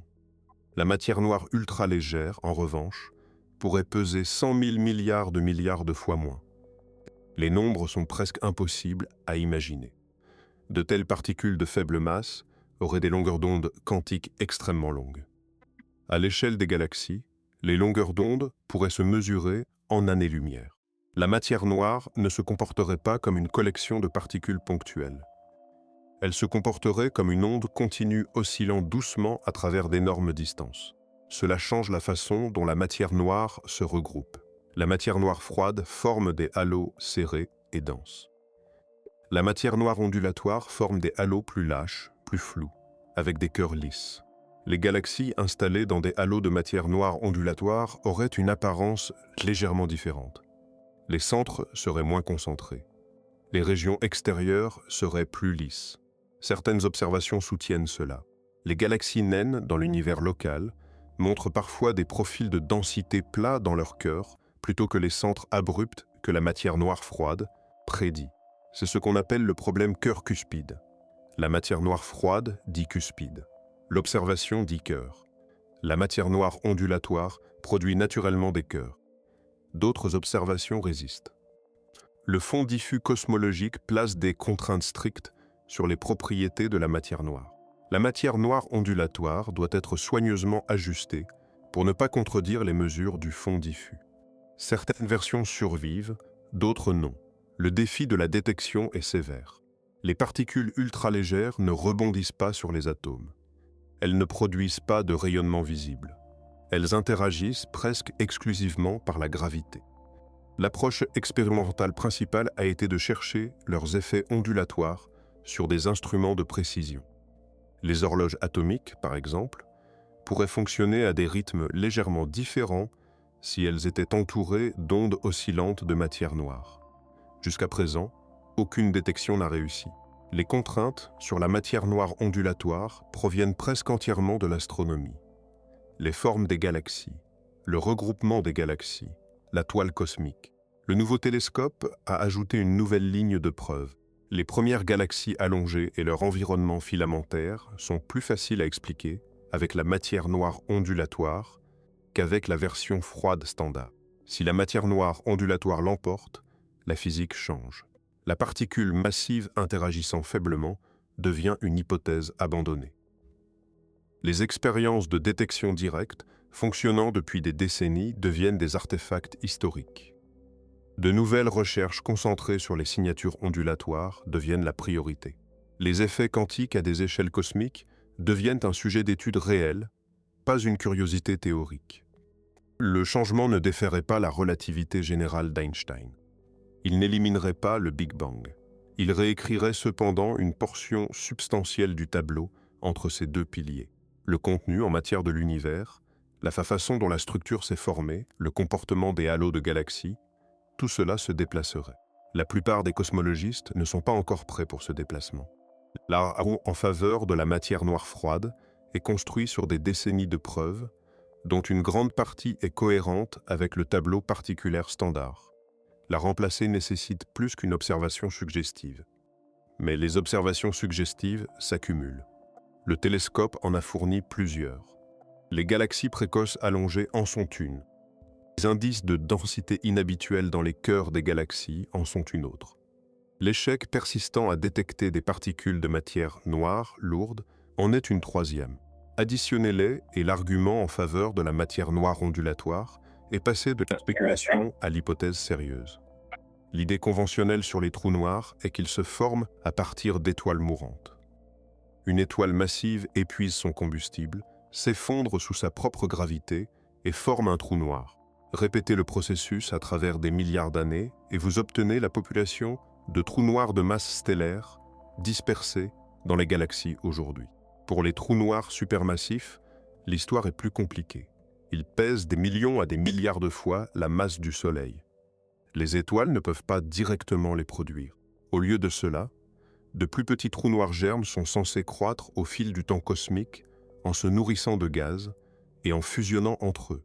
Le processus devrait prendre longtemps, des centaines de millions d'années au minimum. Le télescope a montré que des trous noirs supermassifs existaient à des époques où ce processus n'aurait pas dû être achevé. Des galaxies à peine quelques centaines de millions d'années après le Big Bang abritaient déjà des trous noirs pesant des millions de masses solaires. L'histoire standard n'a pas le temps de les fabriquer.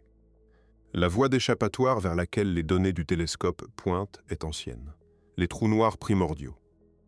Des trous noirs qui ne se sont pas formés de l'effondrement d'étoiles. Des trous noirs qui se sont formés dans le chaos de la première seconde après le Big Bang.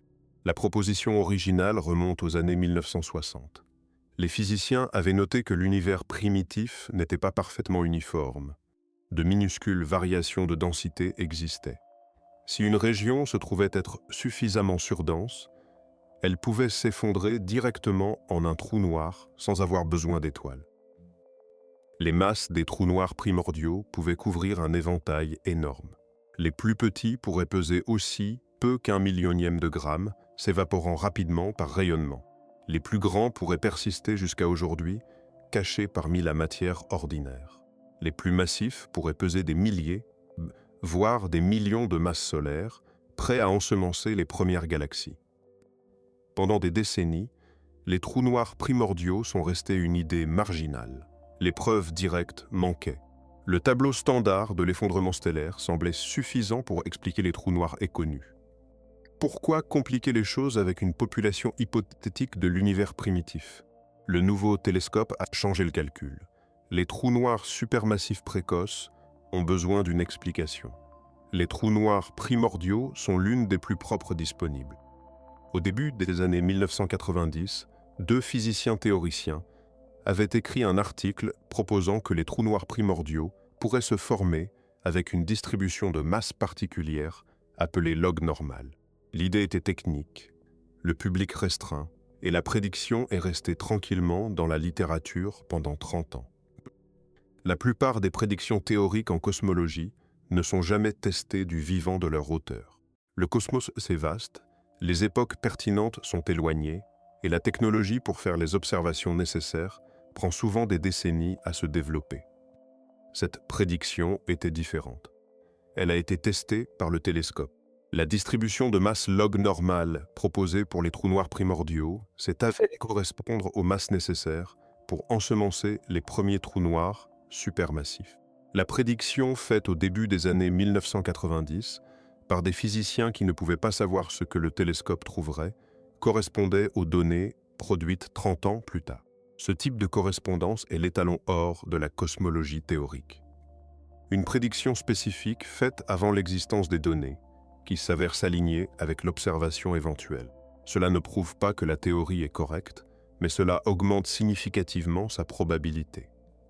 Le mécanisme proposé pour la formation des trous noirs primordiaux est lui-même inhabituel. Il n'implique pas de simples fluctuations de densité s'effondrant en trous. Il implique une danse complexe entre matière et antimatière dans l'univers très primitif, menant à des régions surdenses qui s'effondrent sélectivement. Les détails sont techniques. Le résultat est une population de trous noirs avec des masses spécifiques, prêts à ensemencer la formation des structures. Les chercheurs du monde entier effectuent de nouvelles simulations pour tester si la proposition correspond à l'ensemble complet des observations du télescope. Certains trouvent de bonnes correspondances, d'autres trouvent des tensions. Le verdict n'est pas encore rendu. Ce qui est clair, c'est que les trous noirs primordiaux sont passés d'une idée marginale à une considération sérieuse. Les observations du télescope leur ont donné une plateforme que des décennies de travail théorique n'avaient pas pu offrir. Si les trous noirs primordiaux sont finalement confirmés comme les graines des premières galaxies, les implications dépassent la cosmologie. La formation de ces objets dans la première seconde après le Big Bang nous apprendrait quelque chose de profond sur les conditions de cette époque. Les énergies, les champs, les fluctuations quantiques qui ont façonné l'univers primitif. Certaines questions sur le moment de la naissance cosmique pourraient trouver des réponses dans les masses et les distributions des trous noirs primordiaux. Ces objets seraient des fossiles portant des informations sur une époque que nous ne pouvons pas autrement sonder. Pour l'instant, l'argument est suggestif, mais pas concluant. Les données du télescope correspondent bien aux modèles de trous noirs primordiaux. Elles correspondent aussi à d'autres modèles avec des degrés de succès variables. La prochaine génération de télescopes aidera à distinguer entre les explications. Les trous noirs ne mangent pas instantanément. Ils ont une limite de vitesse. Le matériau tombant vers un trou noir s'échauffe et rayonne de l'énergie. Le rayonnement repousse la matière entrante. À un certain taux d'accrétion, la pression de radiation sortante équilibre l'attraction gravitationnelle entrante. Le trou noir ne peut pas croître plus vite. Ce point d'équilibre est appelé la limite d'Eddington. Pour un trou noir supermassif typique, la limite d'Eddington permet une croissance sur une échelle de temps caractéristique d'environ 50 millions d'années. Doubler la masse prend autant de temps. Passer de 1000 masses solaires à 1 million prend de nombreux doublements, ce qui totalise plusieurs centaines de millions d'années à la limite. Les observations du télescope montrent des trous noirs qui ont grandi plus vite que cela. Ils apparaissent trop massifs trop tôt. Soit la limite d'Eddington peut être dépassée, soit les graines étaient déjà grandes. Les deux possibilités sont explorées. L'accrétion super-Eddington, le dépassement de la limite, a été observé dans certaines sources locales. Les trous noirs peuvent apparemment dépasser la limite pendant de courtes périodes, quand la géométrie de la matière entrante permet au rayonnement de s'échapper latéralement sans ralentir le flux d'accrétion. Que cela puisse être maintenu pendant les durées nécessaires pour faire croître les premiers trous noirs supermassifs est débattu. L'alternative est les graines lourdes. Commencer avec un trou noir pesant déjà des dizaines de milliers, voire des centaines de milliers de masses solaires. Alors croître jusqu'à 1 million en quelques centaines de millions d'années ne nécessite qu'une accrétion modeste. La limite d'Eddington devient une vitesse confortable, pas une barrière. Les graines lourdes peuvent provenir de deux sources. L'effondrement direct de nuages de gaz immenses dans l'univers primitif, où le nuage contourne la phase de formation stellaire et s'effondre directement en un trou noir massif. Ou les trous noirs primordiaux formés dans les premiers instants après le Big Bang. La route primordiale gagne en faveur dans de nombreux articles récents. La route d'effondrement direct est aussi viable, mais nécessite des conditions spécifiques qui ont pu être rares. Le choix entre les deux a des conséquences sur le type de matière noire préférée et sur le comportement de l'univers primitif. Quoi qu'il en soit, les trous noirs du télescope ont besoin d'une explication. Les graines d'effondrement stellaire standard croissant à la limite d'Eddington n'ont pas le temps. Quelque chose doit céder. Les petits points rouges, avec leur possible nature d'étoiles trous noirs, s'intègrent naturellement dans ce tableau. Quoi qu'il soit, ils sont connectés à la croissance précoce des trous noirs supermassifs. Ils sont apparus au bon moment, ils avaient les bonnes luminosités. Ils ont disparu quand la phase de croissance des trous noirs s'est calmée. La chronologie est suggestive. Certains chercheurs ont proposé que les petits points rouges sont les signatures visibles de l'accrétion super-Eddington sur des graines de trous noirs lourds. Les nuages de gaz denses entourant les trous noirs en croissance absorbent la plupart des rayons X, empêchant la détection, tout en émettant dans l'infrarouge comme le télescope les voit. Ce tableau unifié, avec des graines primordiales ou d'effondrement direct, croissant à des taux super-Eddington à l'intérieur de nuages de petits points rouges, explique de nombreuses caractéristiques les plus étranges de l'univers primitif. Ce n'est pas encore le point de vue consensuel. Il gagne du terrain. Le cosmos que le télescope nous montre semble avoir construit ses premiers trous noirs supermassifs par des processus que le modèle standard n'avait pas anticipés. Les objets sont réels, les masses sont grandes, les échelles de temps sont courtes. Une certaine combinaison de graines inhabituelles et d'alimentation inhabituelle doit être invoquée. Chaque nouvelle observation du télescope resserre les contraintes. Le tableau devient plus clair. Le tableau devient aussi plus étrange. Quand l'asymétrie de rotation a été signalée pour la première fois, une objection évidente est apparue. Peut-être qu'elle n'est pas réelle. Peut-être que l'excès apparent de galaxies tournant dans le sens horaire est un artefact de notre propre mouvement à travers l'espace. L'argument est le suivant. La Terre orbite autour du Soleil. Le Soleil orbite autour du centre de la Voie lactée. La Voie lactée se déplace à travers le groupe local de galaxies, qui se déplace à travers le superamas de la Vierge, qui se déplace à travers des structures encore plus grandes. Nous ne sommes pas stationnaires. Nous filons à travers l'espace à des centaines de kilomètres par seconde. Ce mouvement a des conséquences. La lumière des objets vers lesquels nous nous dirigeons est décalée vers le bleu. La lumière des objets dont nous nous éloignons est décalée vers le rouge. La luminosité peut aussi changer légèrement. Les objets dont nous nous approchons paraissent un peu plus brillants. Les objets dont nous nous éloignons paraissent un peu plus faibles. Appliquez cela à la rotation des galaxies. Si notre mouvement se trouve favoriser une configuration par rapport à l'autre, nous pourrions voir plus de galaxies d'un sens de rotation, simplement parce que les plus brillantes sont plus faciles à détecter. Le chercheur lui-même a reconnu cette possibilité dans son article. Il a noté que si l'explication Doppler tient, alors nous devrions recalibrer les mesures de distance pour l'univers profond. La recalibration pourrait expliquer d'autres questions non résolues en cosmologie, comme les différences dans les taux d'expansion de l'univers et les grandes galaxies qui, selon les mesures de distance existantes, devraient être plus vieilles que l'univers lui-même. Cette phrase porte beaucoup de poids. Si l'asymétrie de rotation est un artefact Doppler, elle pourrait aussi expliquer la tension de Hubble. Elle pourrait aussi expliquer les galaxies apparemment matures, qui semblent trop vieilles. Un seul biais observationnel, remontant au mouvement de notre galaxie d'origine, pourrait être à la racine de plusieurs énigmes cosmiques. Ce serait remarquable. Pas un résultat de nouvelle physique, mais une correction de mesure. Le cosmos serait normal, notre calibration serait décalée. Mais l'explication Doppler exige que la rotation de la Voie lactée ait un impact non négligeable sur nos observations de galaxies lointaines. Les estimations standards de la vitesse de rotation de la Voie lactée suggèrent que l'impact devrait être petit, trop petit en fait, pour produire le niveau d'asymétrie rapporté. Si l'asymétrie est réelle et causée par l'effet Doppler, alors, soit la Voie lactée tourne plus vite que nous le pensions, soit nos calibrations comportent des erreurs systématiques, soit une combinaison d'effets est en jeu. Aucune de ces options n'est un ajustement mineur. La défense Doppler est l'explication la plus ennuyeuse possible pour l'asymétrie de rotation. C'est aussi l'explication qui aurait les plus grandes conséquences pratiques pour la cosmologie quotidienne.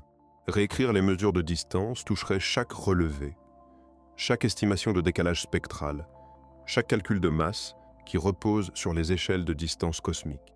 L'alternative, que l'univers possède réellement un axe privilégié inscrit depuis la création, est plus excitante, mais moins bien contrainte. Elle nécessiterait d'accepter que l'univers est né en rotation, possiblement à l'intérieur d'un trou noir parent, et que la rotation s'est imprimée sur la formation des galaxies. Le chercheur ne prétend pas savoir quelle explication est correcte. Il présente les deux possibilités et laisse les données décider. Les futures observations avec des échantillons plus grands et des champs plus diversifiés nous diront si l'asymétrie est réelle ou si elle se dissout sous un examen plus approfondi. Pour l'instant, la découverte de la rotation reste véritablement incertaine. Les deux interprétations ont des implications. Les deux changeraient la cosmologie. Faisons le point sur ce que nous savons, sur ce que nous ne savons pas, et sur ce que la cosmologie moderne est en train de devenir. Le télescope spatial a produit non pas une seule contradiction avec le modèle standard, mais plusieurs. Certaines sont peut-être liées entre elles. La plupart ne le sont probablement pas. Les galaxies matures de l'univers primitif ne cadrent pas avec la chronologie standard de la formation des structures. Les trous noirs supermassifs apparaissent trop tôt pour les mécanismes d'ensemencement conventionnels.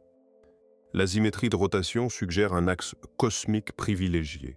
La tension de Hubble persiste malgré de multiples confirmations indépendantes de la précision des mesures. Les petits points rouges représentent une population d'objets sans analogue clair dans les théories antérieures. Les galaxies allongées de l'univers primitif suggèrent que la matière noire ne se comporte peut-être pas comme le modèle standard le suppose.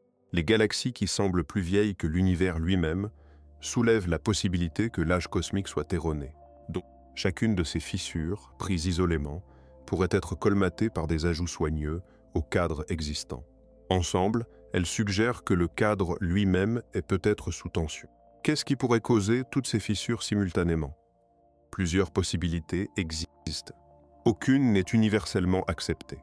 Chacune a ses partisans et ses critiques. La première possibilité est que le modèle standard est fondamentalement correct, mais qu'il lui manque plusieurs ingrédients auxiliaires. L'énergie sombre précoce, les trous noirs primordiaux, des modifications aux propriétés de la matière noire. Additionnés, ces correctifs pourraient colmater les diverses fissures tout en laissant le cœur du cadre intact. La deuxième possibilité est que l'une des hypothèses fondatrices du modèle est fausse. Peut-être que le principe cosmologique, l'hypothèse selon laquelle l'univers est identique dans toutes les directions, est erronée. L'asymétrie de rotation s'y intégrerait naturellement. La tension de Hubble pourrait s'y intégrer aussi si les taux locaux diffèrent des taux globaux. La troisième possibilité est que la gravité elle-même se comporte différemment aux grandes échelles de ce que la relativité générale prédit. Les théories de gravité modifiées ont une longue histoire. La plupart ont échoué, certaines persistantes. Les données du télescope ont donné une nouvelle vie à plusieurs propositions. La quatrième possibilité, la plus dramatique, est que l'univers n'est pas ce que nous avons cru qu'il était. La cosmologie des trous noirs, les scénarios d'univers plus anciens, les modèles alternatifs de matière noire. Tous représenteraient une réécriture substantielle de l'histoire cosmique. La plupart des cosmologistes ne sont pas encore prêts pour les options dramatiques.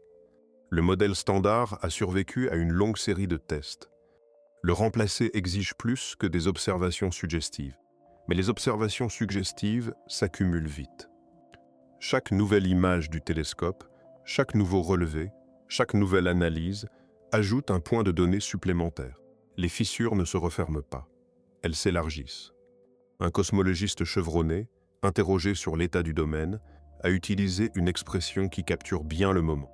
Il a dit que la cosmologie traversait une renaissance, pas une crise. Le mot est juste. Parce que crise implique que quelque chose est cassé au-delà de toute réparation. Renaissance implique une période de reconstruction intense où les anciennes certitudes cèdent la place à de nouvelles idées et où les frontières du possible s'élargissent. La Renaissance est en cours depuis quelques années maintenant. Son moteur est le télescope spatial. L'instrument a fourni des données qu'aucun instrument précédent ne pouvait égaler. Les données ont révélé des lacunes dans nos théories. Ce qui vient ensuite est la construction de nouvelles théories pour combler ces lacunes. Certaines réussiront, la plupart échoueront. Le vainqueur éventuel pourrait être une version raffinée du modèle standard avec des ingrédients supplémentaires. Il pourrait être quelque chose de beaucoup plus étrange. La relativité générale a maintenant plus de 110 ans. Einstein a publié la théorie en 1915. Dans les décennies qui ont suivi, elle a passé chaque test qu'on lui a soumis. La déviation de la lumière des étoiles par le Soleil, l'orbite de Mercure, le décalage vers le rouge gravitationnel de la lumière, le ralentissement des horloges dans les champs gravitationnels, les ondes gravitationnelles émises par la collision de trous noirs. Chaque test a confirmé la théorie avec une précision extraordinaire. Pourtant, la relativité générale prédit aussi sa propre dissolution. Au centre des trous noirs, les équations produisent des singularités, des points de densité infinie, où les mathématiques perdent leur sens. Au moment du Big Bang, les équations s'effondrent à nouveau. Ce ne sont pas des défauts de la théorie. Ce sont des panneaux indicateurs disant qu'au-delà de ce point, quelque chose de plus profond doit prendre le relais. La mécanique quantique, l'autre grand pilier de la physique moderne, a elle aussi plus d'un siècle. Ces prédictions correspondent aux expériences avec une précision absurde. Pourtant, la mécanique quantique et la relativité générale n'ont jamais été pleinement unifiées. Aux plus petites échelles où les effets quantiques devraient dominer même dans les contextes gravitationnels, les deux théories donnent des prédictions incompatibles. La recherche de la gravité quantique a consumé des générations de théoriciens. La théorie des cordes et la gravité quantique à boucle sont les principaux candidats pour un cadre unifié. Ni l'une ni l'autre n'a encore produit de prédictions expérimentales claires. Les deux font des affirmations sur l'univers à des échelles bien plus petites que ce que les instruments actuels peuvent sonder. Le télescope ne teste pas directement la gravité quantique, mais ses observations de l'univers primitif, le régime où la gravité quantique devrait le plus compter, repoussent les limites de notre cadre théorique. Les motifs que le télescope observe sont sensibles aux conditions du cosmos très jeune. Ces conditions, si on les retrace assez loin, mènent au régime de la gravité quantique. Les galaxies matures de l'univers primitif, l'asymétrie de rotation, les trous noirs supermassifs précoces, tout cela dépend des conditions de l'univers primitif. De légères modifications de la relativité générale ou de la mécanique quantique dans ces conditions pour reproduire des résultats différents. Les observations du télescope pourraient sonder la frontière de l'applicabilité de nos cadres actuels. Certains théoriciens explorent déjà des scénarios de gravité modifiée qui affectent la cosmologie de l'univers primitif. D'autres étudient les effets quantiques aux échelles cosmiques. Chaque proposition fait des prédictions spécifiques sur ce que le télescope devrait observer. La confrontation est en cours. Jusqu'à présent, aucune théorie modifiée unique n'a émergé comme gagnante. La combinaison standard de la relativité générale plus le modèle cosmologique standard continue de fournir le meilleur ajustement global, bien qu'avec les diverses tensions notées tout au long de ce récit. Le cadre d'Einstein survivra probablement. Il a trop de pouvoir prédictif pour être renversé à la légère. Ce qui pourrait changer est son application aux plus grandes échelles et aux temps les plus anciens. Le cadre pourrait nécessiter des extensions, des modifications, des ingrédients supplémentaires. Le schéma de l'évolution de la physique est bien connu. La mécanique de Newton fonctionnait magnifiquement pour les objets quotidiens. Elle a été étendue, pas remplacée, par Einstein aux grandes vitesses et aux fortes gravités. La gravité d'Einstein pourrait à son tour être étendue, pas remplacée, par un futur cadre qui gère mieux les frontières cosmiques. Les observations du télescope aident peut-être à identifier où ces extensions doivent aller. Imaginons brièvement que toutes les interprétations les plus étranges se révèlent correctes. L'univers est né à l'intérieur d'un trou noir en rotation dans un cosmos parent plus vaste. Sa rotation s'est imprimée sur la formation des galaxies, produisant l'asymétrie observée. Des trous noirs primordiaux se sont formés dans la première seconde après le Big Bang, ensemençant à la fois la matière noire et les premières galaxies. La matière noire est ultra légère et ondulatoire, produisant des filaments lisses plutôt que des halos grumeleux. La tension de Hubble est réelle et pointe vers une nouvelle physique sous la forme d'une énergie sombre évolutive. Si tout cela est vrai, le cosmos n'est pas l'univers décrit dans les manuels standards. C'est un endroit différent. Un endroit avec un parent. Un endroit avec une rotation. Un endroit construit à partir de graines primordiales plutôt que d'effondrements stellaires. Un endroit où la matière invisible est une onde quantique, pas une particule. Ce n'est pas le cosmos auquel la plupart des scientifiques en activité croient aujourd'hui. C'est l'un des plusieurs cosmos possibles suggérés par les données actuelles. Qu'il s'avère correct ou non, le fait qu'il puisse être sérieusement envisagé est en soi un changement majeur. Il y a 20 ans, presque aucune de ces idées n'aurait été considérée comme acceptable dans le courant principal. Elles étaient aux marges de la cosmologie, défendues par de petits groupes de théoriciens, écartées par la plupart des autres. Le télescope a changé la conversation. Les marges se sont rapprochées du centre. Le courant dominant s'est élargi pour inclure des possibilités qu'il aurait exclues une décennie plus tôt. Les implications dépassent la science. Si l'univers est l'un parmi beaucoup, avec un parent et possiblement des enfants, le paysage philosophique change. La question de ce qui est fondamental se déplace. Les arguments de réglage fin prennent un nouveau sens. Le raisonnement anthropique, l'idée que nous observons un univers compatible avec notre existence, parce qu'aucun autre univers ne pourrait être observé par nous, devient plus concret. Si les trous noirs primordiaux ensemencent les structures et constituent la matière noire, le pont entre l'univers très primitif et le cosmos actuel devient un seul objet. Un trou noir formé dans la première seconde, persistant pendant 14 milliards d'années, ancrant une galaxie, abritant notre compréhension de l'univers. C'est un type différent de biographie cosmique. Si la matière noire est ondulatoire, le très petit et le très grand sont connectés par le comportement quantique. L'univers n'est pas une collection de particules ponctuelles. C'est une structure en couches d'ondes avec des objets classiques émergeant d'un substrat quantique à certaines échelles. Ce n'est pas nouveau en physique. C'est nouveau aux échelles cosmiques. Si la rotation est réelle, l'univers a hérité d'une mémoire. L'acte de création cosmique n'a pas été une remise à zéro total. Quelque chose a persisté. Le cosmos parent, quel qu'il fût, a laissé une empreinte digitale. Ces possibilités ne sont pas des certitudes. Beaucoup d'entre pourraient échouer sous des tests plus poussés. La prochaine décennie de télescopes, incluant le télescope spatial Roman, le télescope géant européen et divers instruments de relevé, affinera le tableau. Certaines idées actuelles seront éliminées. D'autres seront confirmées. De nouvelles idées émergeront.